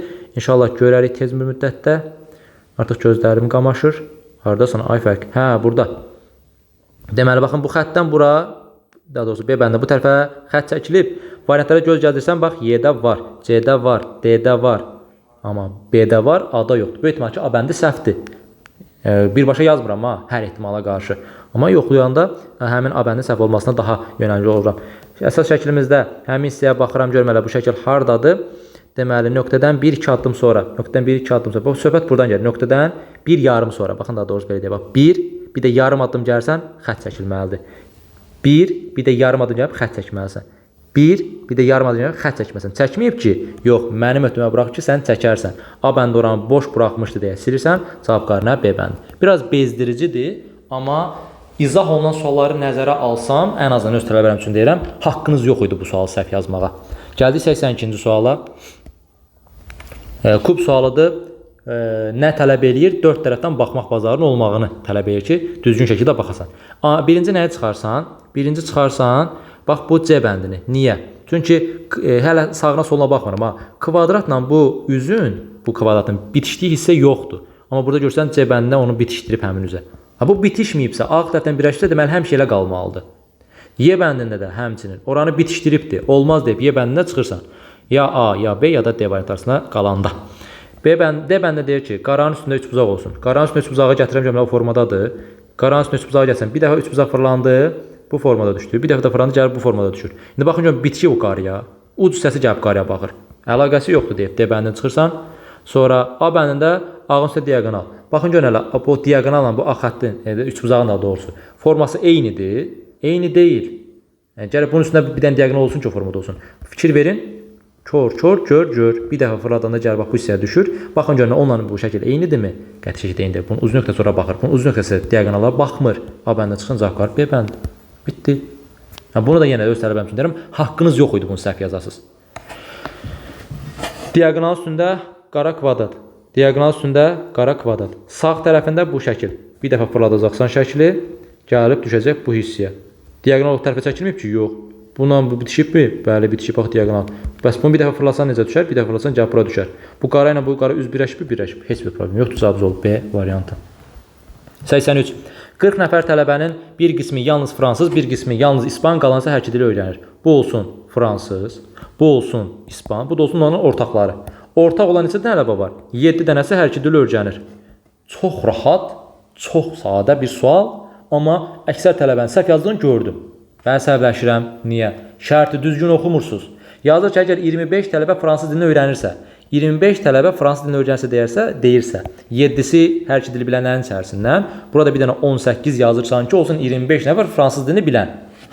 Bölsən belə deyərsən. Ancaq fransız bilən 18. Ümumi fransız dili bilən olanda 18 və 7-ni cəmləməlisən. 18 burada, 7 burada cəm elədi 25. 40-dan 25-ə çıxırsan ki, ingilis dili bilənləri sayı tapasan, yalnız ingilislərin. 40-dan 25 çıxan neçə eləyir? 15 eləyir. Gətirsən buraya yazsan 15. Qoçaq tələbələr gətirir, götürür, D variantını yazır. Bu sualın təpəsinə bir daş salır. Həqiqətən izah edəndə bilmirəm hissəsi yoxsa, istərsəməz əsəbləşirəm. Bu suallar səhv yazılı suallar deyil axı. Deməli, 18 və 15, 7. Məndən nə istəyir? Deyir ki, sənə neçə nəfər ancaq ispan dilini öyrənir? Yox. Sən deyir ki, ispan dilini öyrənən neçə nəfər var? Bu da ispan dilini öyrənir. Bu 7 nəfər ispan dilini öyrənir axı. Nə olsun, həm də fransız öyrənir. Yalnız ispan istəmir ki səndən. 15 ilə də 7-ni cəmlisən edir 22. Y variantı olmuş olur. Gəldik 84-cü suala. Deməli, bunun biraz çətin görə bilərdiniz üsulunu. Amma o qədər çətin sual deyil. O qədər çətin sual deyil deyə yanaşdıq hamısına. Biraz var çətinliyi, yaxşı deyirəm, amma biraz çətinliyi var idi. Baxın, bu kvadrat düşür bu hissəyə. Bu kvadrat da düşür bu hissəyə. Yəni, rəngli hissəyə bu düşmüşdü, düzdür. Sadəcə düşərkən rənglərin yerində biraz oynama olurdu deyə, içərisində rənglərin də bir dəyişməsi baş verirdi. Yəni, baxın, bu qırmızı hissi ilə yuxarını göstərirəm. Baxın, bu qırmızı olan hissə düşür bura, gəldi bura. Bir də göy var idi axı içərisində, o da bir addım düşür aşağıya, gəlir bax bu hissəyə. Yəni, bu bir addım necə düşdüksə aşağıya, gəlin fərqli rənglə göstərim. Baxın, bu qırmızı gəlir düşür bu hissəyə. Bu göy rənglə işarələdiyim də gəlir düşür bu aşağı hissəyə. Bu aşağı hissəyə düşəndə, baxın, burada var, bir də bu var. İndi bu hissələri sanki görməyin. Bu bənövşəyi rənglə eləyirəm, buranı görməyin. Sağ və sol tərəflərdə belə eləyəndən sonra, yəni yuxarıdan aşağı indikdən sonra güzgə hiss eləməlisən. Bir də təkrar deyəcəm. Sağ və sol tərəflərdən, bax, bu 2 dənə üz, bax, 2 dənəsi aşağıya düşməli idi. Biri sola düşür, biri sağa düşür. Bu şəkildə aldım, düzdür, maketini aldım. İndi əsas məsələ içindəki rənglərdir. İçindəki rənglər isə, baxın, bu qırmızı rənglə gözlədiyim, işarələdiyim, bura zaten düşürdü, özü düşmüşdü. İçəridəki isə bir addım aşağıya düşür sadəcə. Bu göy rəng işarələdiyim bir addım aşağı düşdü. Bir addım aşağı düşəndə bax burada rəng var, bir də burada rəng var. Onun güzgü əksi bu şəkli almış olur. Yenə də bu şəkildə növbəti şəklə keçəndə bu yuxarıdakı hissə düşür aşağıya, bu hissə yenə düşür aşağıya. Bu rəng artıq buradadır. Bu rəng nə olmalıdır? Bir vahid aşağı düşməlidir. Bir vahid aşağı düşəndə artıq rənglər hardadır? İndi onları göstərirəm. Rənglərin biri buradadır, qırmızı ilə göstərirəm. Rənglərin biri də buradadır. İndi onun güzgü əksisi lazımdır. Həmin şəklin güzgü əksisi isə hansı variantda verilib? B variantında verilibdir. Bax, diqqətlə baxın. Güzgüyə yaxın olan hissəsi rənglidir, bura rənglidir. Bu hissədə artıq rəng qalmayıb. Deməli, rəngin içərisində olan bir vahid aşağı düşür də həmişə. Yandakı olan isə zaten özü bir vahid aşağı düşəndə birbaşa gəlib düşmüş olurdu və güzgü əksi lazım idi. İndi bax bu şəkildə buradan bu hissəyə keçmək istəsən, gəlin yoxlayaq onu da sürətli, çox da uzatmayacağam. Baxın, yenə də bu nə olmalıdır? Bir vahid aşağı düşməlidir, düzdür? Bir vahid düşdü aşağıya, rəngli hissə buradadır artıq. Bu da bir vahid qalxmalıdır və güzgü əksi eləyəndə bu da düşür aşağıya. Bu isə də düşdü aşağıya, düzdür? Ağ rəng. Bunun düşməyə yeri qalıbmı?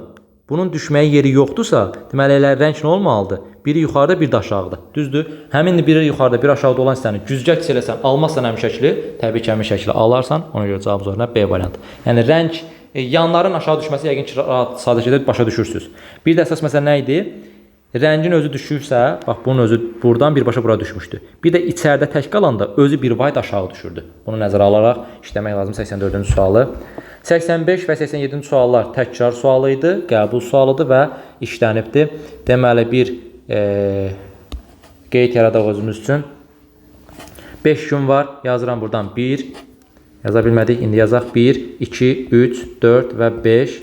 Bu 5 gündən, buraya yazıram 3, 4, 5. Deməli, bu 10-cu sinif olsun, bu da 11-ci sinif olsun. Böldüm 2 yerə, bunu da böldük belə və sürəcəkdə oxuyuruq şərtlərimizi. Deyir ki, 1-ci, 5-ci günlər məktəbin 4, 10 ABCD sinifə dərsi var. Bir də 4 dənə də 11 ABCD sinifə dərs deyir. 5 gün varsa 4 sinifə dərs isə deməli nə nəticəyə gəlirsən? O nəticəyə gəlirsən ki, hər hansısa bir sinifə həftədə 2 dəfə dərsi var. Çünki 4 sinif qeyd eləmişdi. Cədvələ görə müəllimin hər gün 2 saat dərsi var. Sağ ol, bilirdik. 1 saat 10 və 1 saat 11 sinifdə dərsi var. Əla. Yalnız 1, 10 və 1, 11 sinifdə həftədə 2 saat. Sən deməmiş, mən özümüz tapmışdıq bunu. Ümid edirəm. Digər sinifdə isə həftədə 1 saat dərs var. Misal üçün 10A sinifinə 2 saat dərs olmalıdır ki, 10B, 10C, bir də 10D yazıb bu 5 sinifə də daxil olmuş olsun. Yəni hər hansısa bir A, B, C, D sinifinə 2 dəfə dərs olmuş olacaq. Deyir ki, çərşənbə günü çeşmə başında 10A sinifində dərsi var. Çərşənbə günü 10A sinifində dərsi varsa, gəlsən çərşənbə günü 3-cü gün yazsan 10A. 11B sinifdə həftə 1 dəfə dərsi var. Sağ ol, dəyərli məlumatdır. 11B sinifində dərsi olan gün 11C sinifində dərsi var. Bu da dəyərli məlumatdır, amma bomboşdur zədə. Mən hara qeyd edeyim? Bazar ertəsi günü 10D və 11C. Yazıram, bazar ertəsi 10D və 11A sinifinə dərsi var. Bunu qeyd elədik. Çərşənbə axşamı və cümə axşamı günləri eyni bir 11 sinifdə dərsi var. Çərşənbə axşamı, yəni 2-ci gün və cümə axşamı, yəni 4-cü gün eyni bir 11 sinifdə dərsi var. Amma bilmirəm kimdir. Cümə axşamı və cümə günləri eyni bir 10 sinifə dərsi var. Cümə axşamı və cümə günləri də eyni bir 11 sinifə dərsi var deyir. Bu formada yazmış oluruq. İndi mən cədvələ bu qədər boş qoya bilmərəm. Deyirəm ki, 11B-yə həftədə bir dəfə dərsi var deyə 11B-ni bura yaza bilməzsən. 11B-ni bura yaza bilməzsən. Niyə?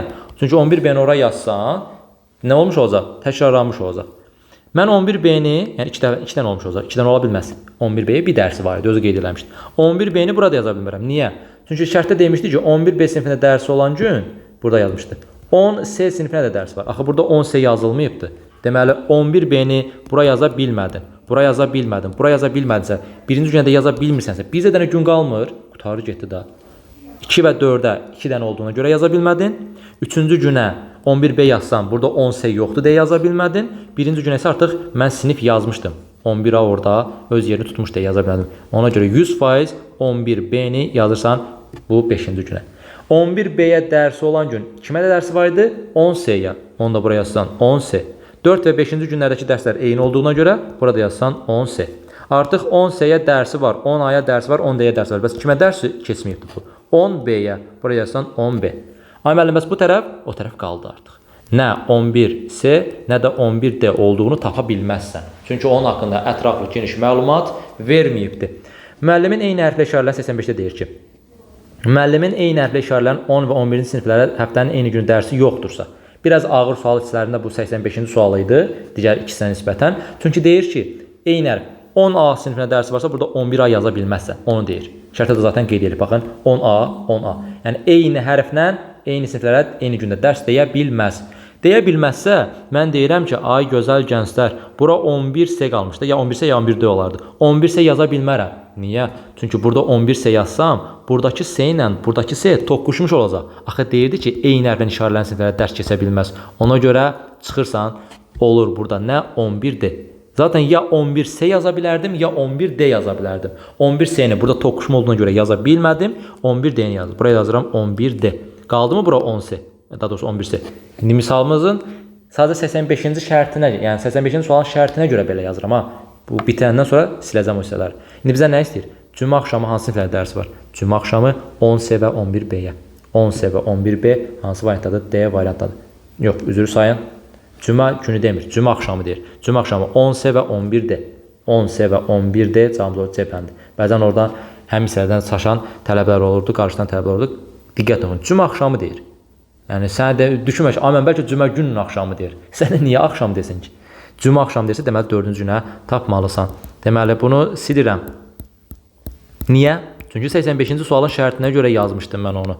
Başqa şərtin özümdə, əsas şərtimdə elə bir şey vermişdi. Yox, 85-ci sualın öz məlumatları ancaq özünə aiddir. Bitdi. Başqasına aid elə bilməzsən. Muxtar Respublikadır. 86-da deyir ki, hansı cütlüyü təşkil edən siniflərin hər birində çərşənbə axşam müəllimin biologiya dərsi ola bilər? 11-ci siniflərdən söhbət gedirsə, çərşənbə nəyi axşamı? 11C də olar, 11D də olar da. Yəni, zaten yaza biləcək ehtimalları nə qalıb? Ya 11C, ya 11D qalıb da o iki yerə. Başqa nəsə yaza bilərsən? Yox. Ona görə 11C və 11D cavabını götürsən, cavabın olur 86-da Y variantı. 87-də isə aşağıdakilərdən hansını müəyyən etmək mümkündür deyir. 10-cu siniflərdən hansına müəllimin həftə 2 dəfə dərsinin olmasını müəyyənləşdirmək mümkündür? Bəli, 10C-yə 2 dəfə dərsi var. Deməli, bir mümkün oldu. 11-ci siniflərdən hansına müəllimin həftə 2 saat dərsinin olmasını müəyyənləşdirmək mümkündür? Xeyr. 11C-yə yoxsa 11D-yə? Nə bilim, bilmirəm.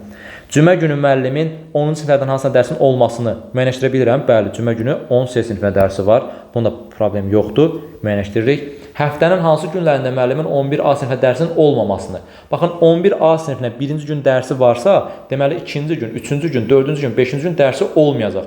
Deməli, həftənin hansı günləri 11A sinifinə dərsin olmamasını mən müəyyənləşdirə bilirəm. Əksər tələbənin yalnız 1-3 yazdığını gördüm. Bəzi tələbələrdə əksər deməyək. Cavabımız olur 1, 3, 4. Yəni, hansı gün dərsin olmamasını müəyyən etmək mümkündür da. Niyə mümkün olmasın? Görürəm, birinci gün dərsi var sadəcə. Bu da oldu sənin 87-ci sualın 3 blok sualında bitirmiş olduq.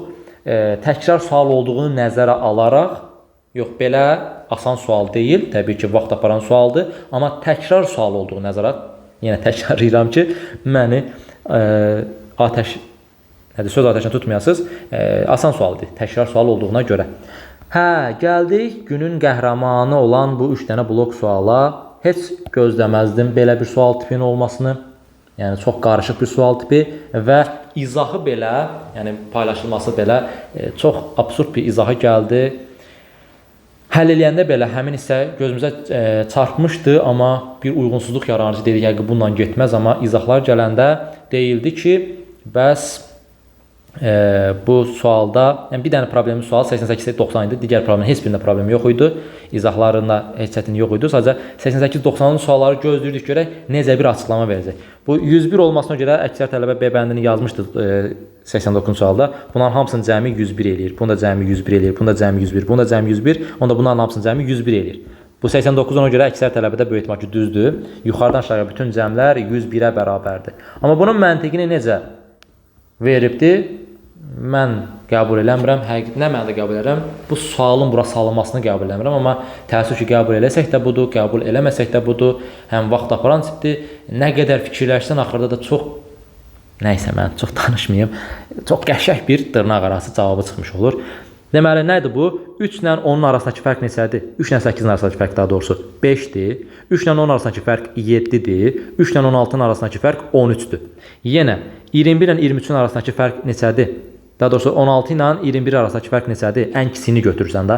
Ən kisi 16 ilə 21 arasındakı fərq 5-dir. 16 ilə 23 arasındakı fərq 7-dir. 16 ilə 27-nin arasındakı fərq neçədir? 11-dir.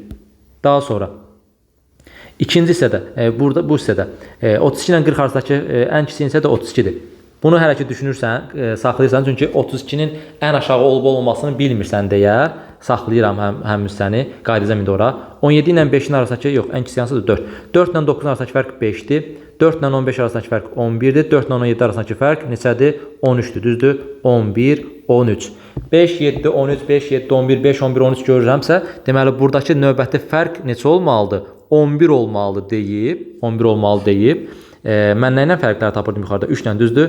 Gətirib buraya yazsan isə, belə yazmayaq, daha doğrusu, x çıxaq 3 yazaq bura. Çünki x neçə olduğunun, yəni o 3-dən olarkı fərqini müəyyənləşdirmiş olacaq. Burada nə olmuş olur? Y çıxılsın, ən kiçik qiymət 16 deyə, y çıxılsın 16 yazıram həmin hissəyə. Burada ən kiçik qiymət 32 görsənir deyə, z çıxılsın 32 yazıram. Burada ən kiçik qiymət 4-dür deyə, g çıxılsın 4 yazıram. Burada ən kiçik qiymət 15 idi deyə, digər fərqlərini yazaq. 15 ilə 22 arasında 7 fərq var. 15 ilə 26 arasında 11 fərq var. 15 ilə 28 arasında 13 fərq var. Burada doğru f çıxılsın. Neçə kiçik rəqəm 15 olduğuna görə 15-i yazmış oldu. Bunu yazandan sonra ortadakı z hissəsinə baxırıq ki, fərqləri qeyd eləməmişik. Fərqlər neçə idi? 32-dən 34-ə 2 idi. 32-dən 38-ə 6 idi. Bir də 32-dən 40-a da 8 idi. Möhtəşəm açıqlama. Hazır olun gəlir. Deməli, orta hissədə 2, 6, 8 olur. Digərlərində fərqlənir sadəcə 5, 7, 13, 5, 7, 11, 5, 7, 11, 13, 7, 11, 13. Hamısında eyni rəqəmlərdən istifadə olunur. Yəni, burada 5, 7, 13 yazıbsa, bu 11 olmalıdır. Sonra 5, 7, 11 yazsa bu 13 olmalıdır. Sonra bu 5, 11, 13 varsa burada 7 olmalıdır. Yəni get çıxaq 4. Burada 7, 11, 13 yazıbsa nə yoxdur? 5, burada da 5 olmalıdır. Bu məntiqlə yanaşır. Gəlir z-in yanına. Z-in də burada 20-lərdə bir ədəd olduğu üçün variantlardan da görsənir. Yəni əgər variantları 20-lərdə bir ədəd verməsəydi, çox yenə məntiqsiz bir cavabı çıxmış olacaqdı bunun. 5 fərqlə 27 qəbul edirik bunu. 5 fərqlə 27 qəbul edirik. Niyə? Digərləri 21 qoysan, o 5 fərq yenə 6-da yaranmış olacaq fərqlərdən. Və yaxud da ki, 23 qoysan, 27 qoysan, hər bir hissədə, yəni z çıxılsın 32 hissəsi var ha. Z çıxılsın 32 hissəsi yox, bu dəfə 32 çıxılsın z olmuş olur. Z-dən 32 çıxanda bir uyğunsuzluq yaranmış. Niyə? Çünki buradakı ən kiçik fərq neçə idi? Ən kiçik fərq 5 idi. Burada ən kiçik fərq 5 idi. Burada da 5 idi. Burada da 5 idisə, yenə burada da ən kiçik fərqi 5-də qoyub saxlamaq üçün, neçə yazmaq lazımdır? 27 yazmaq lazımdır. Bura 27 yazandan sonra, indi ən kiçik ədəd 27 oldu. 27 ilə 32 arasındakı fərq nə qədərdir? 5-dir. 27 ilə 40 arasındakı fərq nə qədərdir? 13-dür. 27 ilə 34 arasındakı fərq nə qədərdir? 7-dir. 27 ilə 38 arasındakı fərq nə qədərdir? 11-dir. Bu hissəyə gəlib çatandan sonra artıq biraz mənalı vəcdə dönmüş olur. Deməli, 5, 7, 11, 13 fərqi hər bir yerdə qorunmalıdır deyə biz də yanaşmamızı bu formada dəyişdirdik. Z 32 çıxılsın, Z çıxılsın 32 yazanda həmin hissə, yəni bu 5, 7, 11, 13-ə tamamlaya bilmədiyimizə görə, baxın bu orta hissəni nə etmiş olur? 27-in yazanda həqiqətən də yenə oradakı fərqlər 5, 7, 11, 13 olmuş olur. Deməli, məqsədimiz bunlar arasındakı fərqlərin hamısının 5, 7, 11, 13 olduğunu yoxlama, təsdiqləmək idi ki, bu hissədə alınmırdı. Onun da səbəbi Z-in fərqli qiymət alması. Çünki indiki məqamda 32-ni kiçik götürdüyündə, amma 32 kiçik götürüləndə 2, 6, 8 tamamilə uyğunsuz bir qiymət alır. 27 qiyməti qoyanda isə 27 ilə 32 arasındakı fərq 5-dir, 27 ilə 34 arasındakı fərq 7-dir, 38 arasındakı fərq 11-dir, 27 ilə 40 arasındakı fərq 13-dür. Həqiqətən digərlərində olan 5, 7, 11, 13 ardıcıllığı burada da üzə çıxmış olur və biraz normal sual həlinə düşmüş olur. Amma yenə deyirəm, kaş ki belə bir sual salmayaydı qəbula. Daha məntiqli bir sual salaydı. Mən o qədər də məntiqli qəbul eləmirəm bu sualı. İstərsəniz. Amma belə həqiqətən dərinə gedib baxanda vaxt tələb edən bir sual olduğu düşündüyüm üçün salına bilən tip kimi də olar.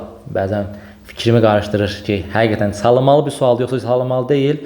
Amma bilmirəm. Bilmirəm, bu suallar arasında fikrimi bildirmək istəmirəm. Heç sevmədiyim bir sual tipi oldu, amma bir mənalı hissəyə, bir məntiqli hissəyə gətirib bağlaya bildik. Z-in qiyməti oldu 27. Yəni, biraz çətin olan hissəsi buydu. Digərlərində 101 cavabını zaten bayaqlarmalıyıq. Hamısının cəmi 101-i verir. Hamısını tək-tək tapmağa ehtiyac yoxdur, olur 101. Amma deyəcək ki, mənim hamısını tapmağa ehtiyac var, çünki 90-cı sualımızı soruşur. Gəlin onda deyək. Dedik ki, hər birində fərq 5, 7, 11 və 13. Bu sanki bir qəlibdir. bütün hissələrdə kiçik qiymətlə digərləri arasındakı fərqlər 5, 7, 11, 13 qorunmalıdır. Qorunmalıdırsa, bu hissəyə 11 düşməlisə, x çıxaq 3, yəni 11 isə deməli x neçə olmalıdır? 14. Bayaqlar yazmışdıq, sadəcə tam başa düşəsə x çıxaq 3 formasına saldım. Y çıxaq 16, 13-dürsə y olmalıdır 29.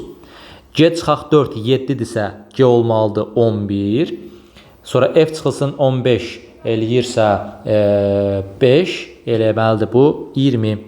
Qiymətləri yazsaq, həqiqətən toplayın bunlar üçün 101 eləyirmi? 14, 29 da bu elədi 43, 70, 81, 101 eləyir düppədüz. Deməli y-in qiyməti oldu 29, üzərinə gəl z-in qiyməti oldu 27, çıxılsın. X-in qiyməti neçə idi? X harda sana x? 14, üzərinə gəl. 14 üzərinə gəl. C oldu 11, üzərinə gəl. F neçə oldu? 20. Bunu da hesablamış olsaq 56, 40, 16, 56 çıxılsın. 25, 45. Bu da neçə? 11D variantı olmuş oldu. Yəni dedim ki, birinci baxanda çox mənasız suala oxşuyur və çətin suala oxşuyur, amma biraz dərinliyinə gedəndən sonra mənalı hissəsi üzə çıxmış olur və bir məna tapır. Amma mənanı tapmaq da həqiqətən o qədər rahat bir şey deyildi. Çünki növbəti bax bu hissələrdə yenə fərqlər bir-birinə oxşar olsaydı rahat görmək olardı. Yəni 5, 7, 13, 5, 7, 13, 5, 7, 13 hamısında 5, 7, 13 olsaydı bunu biraz rahat görmək olar ki, digər fərqlər bunlardan eyni olmalıdır. Amma bir dəfə 5, 7, 13 olub fərq. Bir dəfə 5, 7, 11 olub, bir dəfə 7, 11, 13 olub. Bir dəfə də 5, 11, 13 olub. Birində 7, 10, birində 11 olmayıb. Və ən çaşdırıcı məqam da ortada 2, 6, 8-in olması hissəsi idi ki, bu beyni tamamilə qarışdırır ki, yox, bu üsuldan uzaq dur. Amma sən demə, bu 32-dən də kiçik bir ədəd yazmaq lazım imiş ki, bura, yəni 27-ni. Həmin vəziyyət yaranmış olsun. Bax belə. Ümid edirəm ki, başa düşdünüz bu sualı. Gəldik açıq suallara. Mahir, Tünzalə, Sevda, Şəbnəm, Rəşad, Vaqif, Kəmalə, Anar, rəsm, xarici, cüdo və piano məşğələlərinə hər biri yalnız bir məşğələ gedirlər.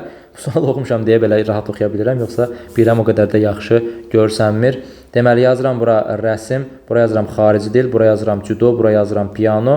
Hər məşğələ sadalanır, ikisi gedirsə 1, 2, 1, 2, 1, 2, 1, 2 formasına yazıram. Daha sonra hər məşğələ sadalanır, ikisi gedir. Tünzalə piano məşğələsinə gedir deyə Tünzalə yazıram pianonun altına. Sevda və Rəşad eyni məşğələ gedirsə Sevda, Rəşad bu formada yazıram. Mahir və Anar müxtəlif məşğələlərə gedirsə Mahir və Anarı fərqlidir işarəsi yazıram. Xarici dil məşğələlərə gedənlər yalnız qızlardır. Bura qız, bura qız. Qızlara baxıram kim idi? Tünzalə, Sevda, Kəmalə. Biri kimdir? Şəbnəm. Deməli, mən biləm Tünzalə gedib pianoya, hər birinə getməlidir. Bu çıxdı. Sevdanı gəlib xaricidə yaza bilməsən. Niyə? Çünki Sevdanın yanına həmin dəqiqə Rəşad düşməlidir. Rəşad qız deyil axı. Amma xarici bilənlər qızdır. Deməli, Sevdanı da xaricidə yaza bilməsənsə, qaldı 2 dənə qız. Biri Şəbnəmdir, biri də Kəmalə. Çox rahat şəkildə çıxartdın ortaya. Bundan sonra 2 ehtimalım var. Sığırını ya rəsmə yazsan, ya nə idi? Cüdoya yazsan. Amma ehtimalı yazma ehtiyac yoxdur, çünki dəyişəcək bir şey yoxdur. Bizə deyir ki, hansı mütləq nədir? Nə istəyir mənə? Mütləq doğrunu istəyir. Deyir, Şəbnəm piano məşğələsinə gedir. Şəbnəm indi hal-hazırda xaricdə getmir. Görürsən də, mütləq doğrudur, bu dəyişə bilməzsən. Mahir və Kəmalə müxtəlif məşğələlərə gedirlər. Mahirlə Kəmalə. Kəmalə əgər 100% xariclə həkk olunubsa, Mahirlə eyni olma ehtimalı var? Təbii ki, yoxdur. Mütləq şəkildə bunlar fərqli məşğələlərə gedirlər. Vaqif və Anar eyni məşğələyə gedirlər. Vaqif və Anar eyni məşğələyə gedə də bilər, getməyə də bilər. Necə? Yəni ehtimalı yazmadı ki, vaxt çox getməsin. Amma bir dəfə SR-i bura yazsan, SR-i ora yazsan, Mahirlə də bu fərqli yerə getməlidir. Mahiri bura yazsan, A-nı bura yazsan və bunun arasına bir ox işarəsi qoysan, burada kim qalmışdı? Vaqif gəlib bura düşmüş olur. İndi bax, burada deyir ki, Vaqif və Anar eyni məşğələyə gedirlər. Vaqif və Anar. Anarı burada gətirib yazsam, M-nı buraya yazsam, Vaqif və Anar eyni yerə düşmüş olur. Yəni, ola da bilər, olmaya da bilər hissəsidir bu 3. Mahir cüdo ilə məşğul olur. Mahir cüdo ilə məşğul ola da bilər, yeri dəyişsə olmaya da bilər. Kəmalə xarici dil məşğələsinə gedir. Görürsən də, yəni 100% dəqiq yazmışam. Bu ehtimal olan hissə deyildi. 5 də doğru cavabımız olur. 2 və 5. Orta səviyyəli bir mətn sualı. Keçən imtahanda bizi çətinə salan suallardan biri yenə də gəldi, çıxdı bura və təxmin elədiyimiz kimi bu dəfə 5 ilə verildi. Çünki əsl ədəbiyyatında 5 ilə idi ki, bu dəfə onun səhvini düzəltdi ki, indi biraz rahat tapasan.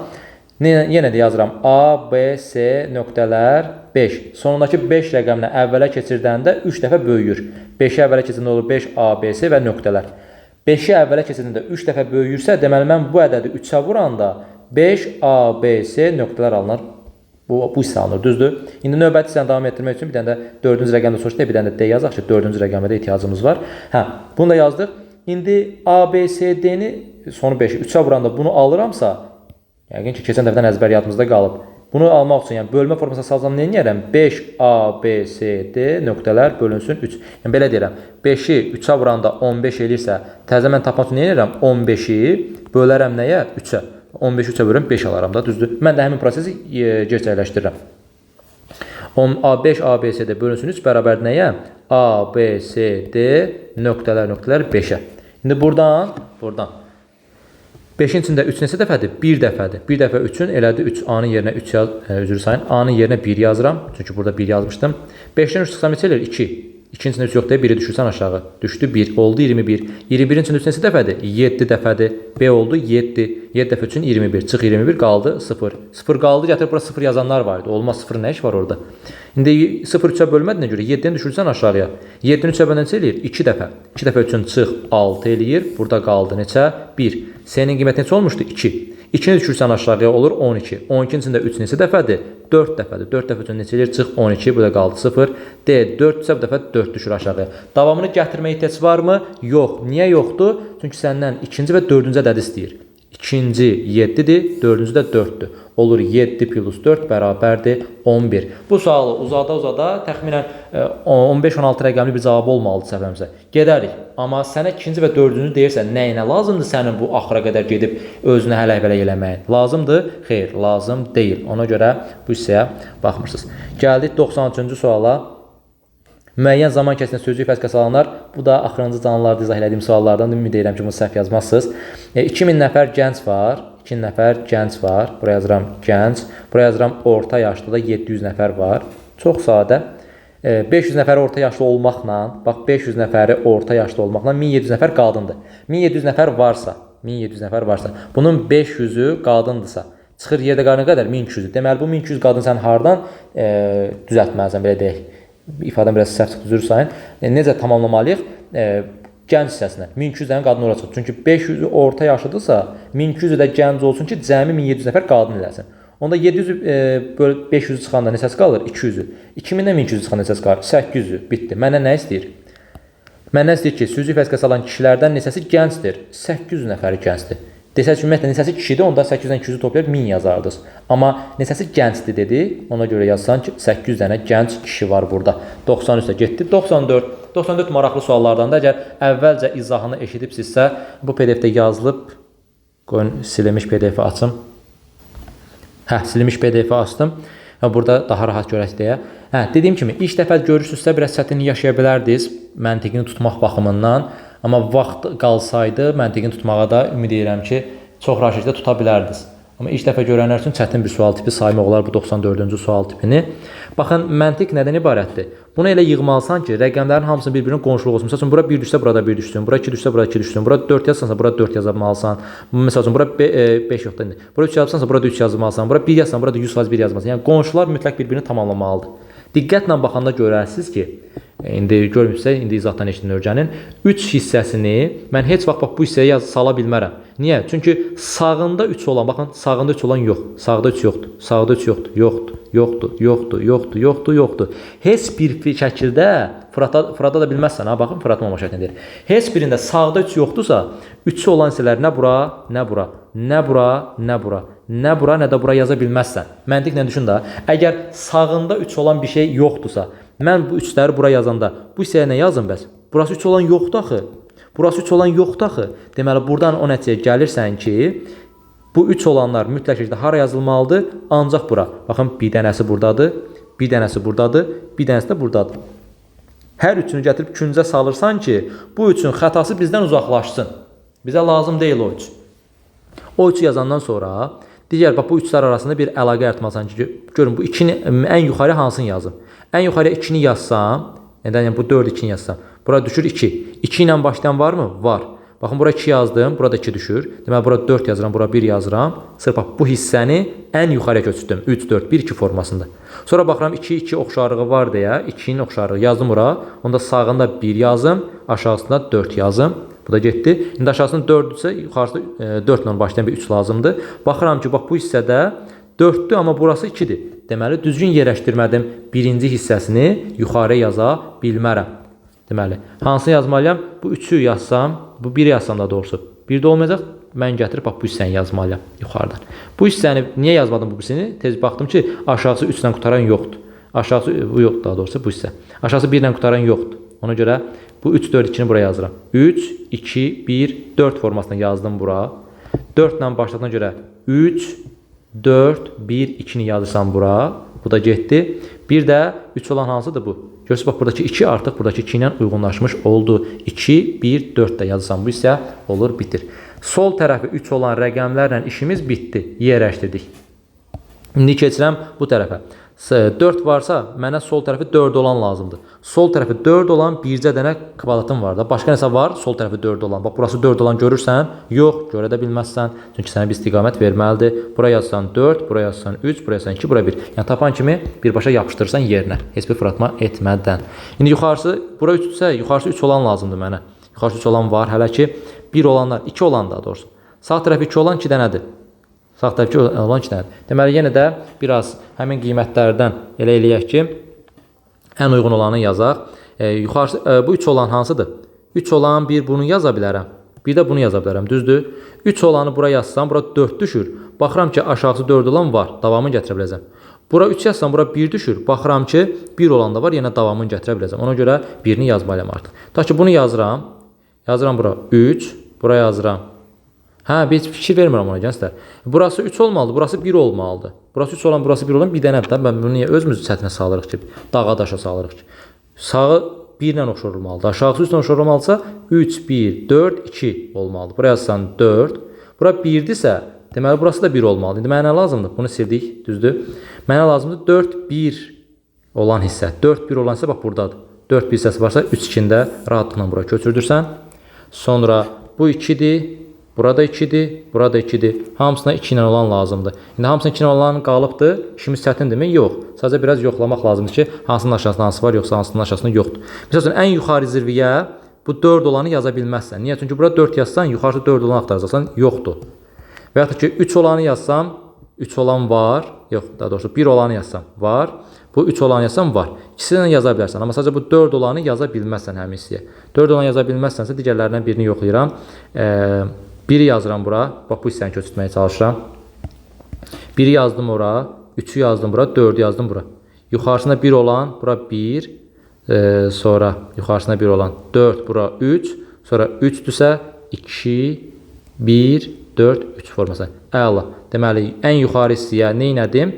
Ən yuxarı hissəyə bax, bunu qeyd eləmiş oldum. 2, 3, 4 və 1. Bu olmazdı. Qalmışdım ikisi arasında. Ona görə birini yazdım. Olmasaydı dəyişəcəkdim o birisini. Bir var 2 ehtimal, bir var 3 ehtimal. Birini ən azından çıxmışdıq. Qalmışdı 2 ehtimalımız.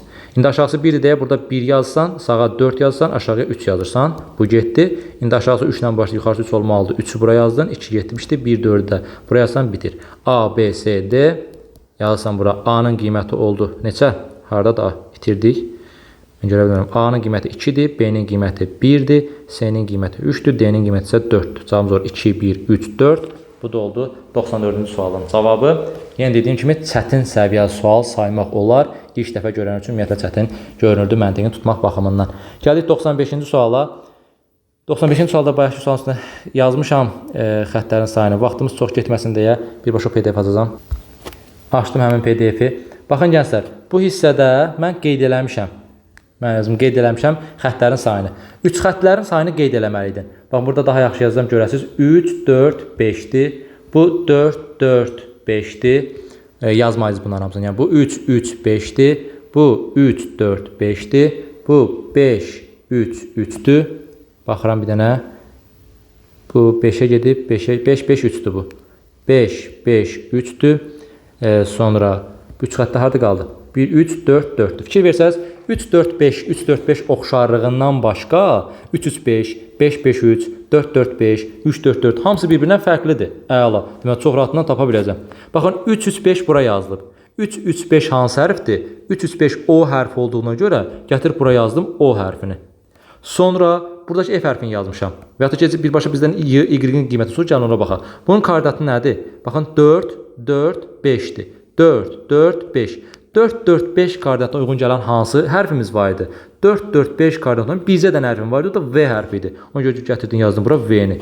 Deməli, Y-in yerinə V düşdüysə, 2 oldu nə? 2 oldu B.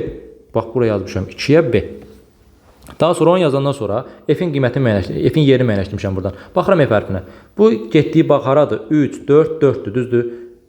Baxın 4-ə gedir, 4-ə gedir, bir də 3-ə gedir. 3, 4, 4-dürsə, ora 100% yer f düşür, bura yazın f-i.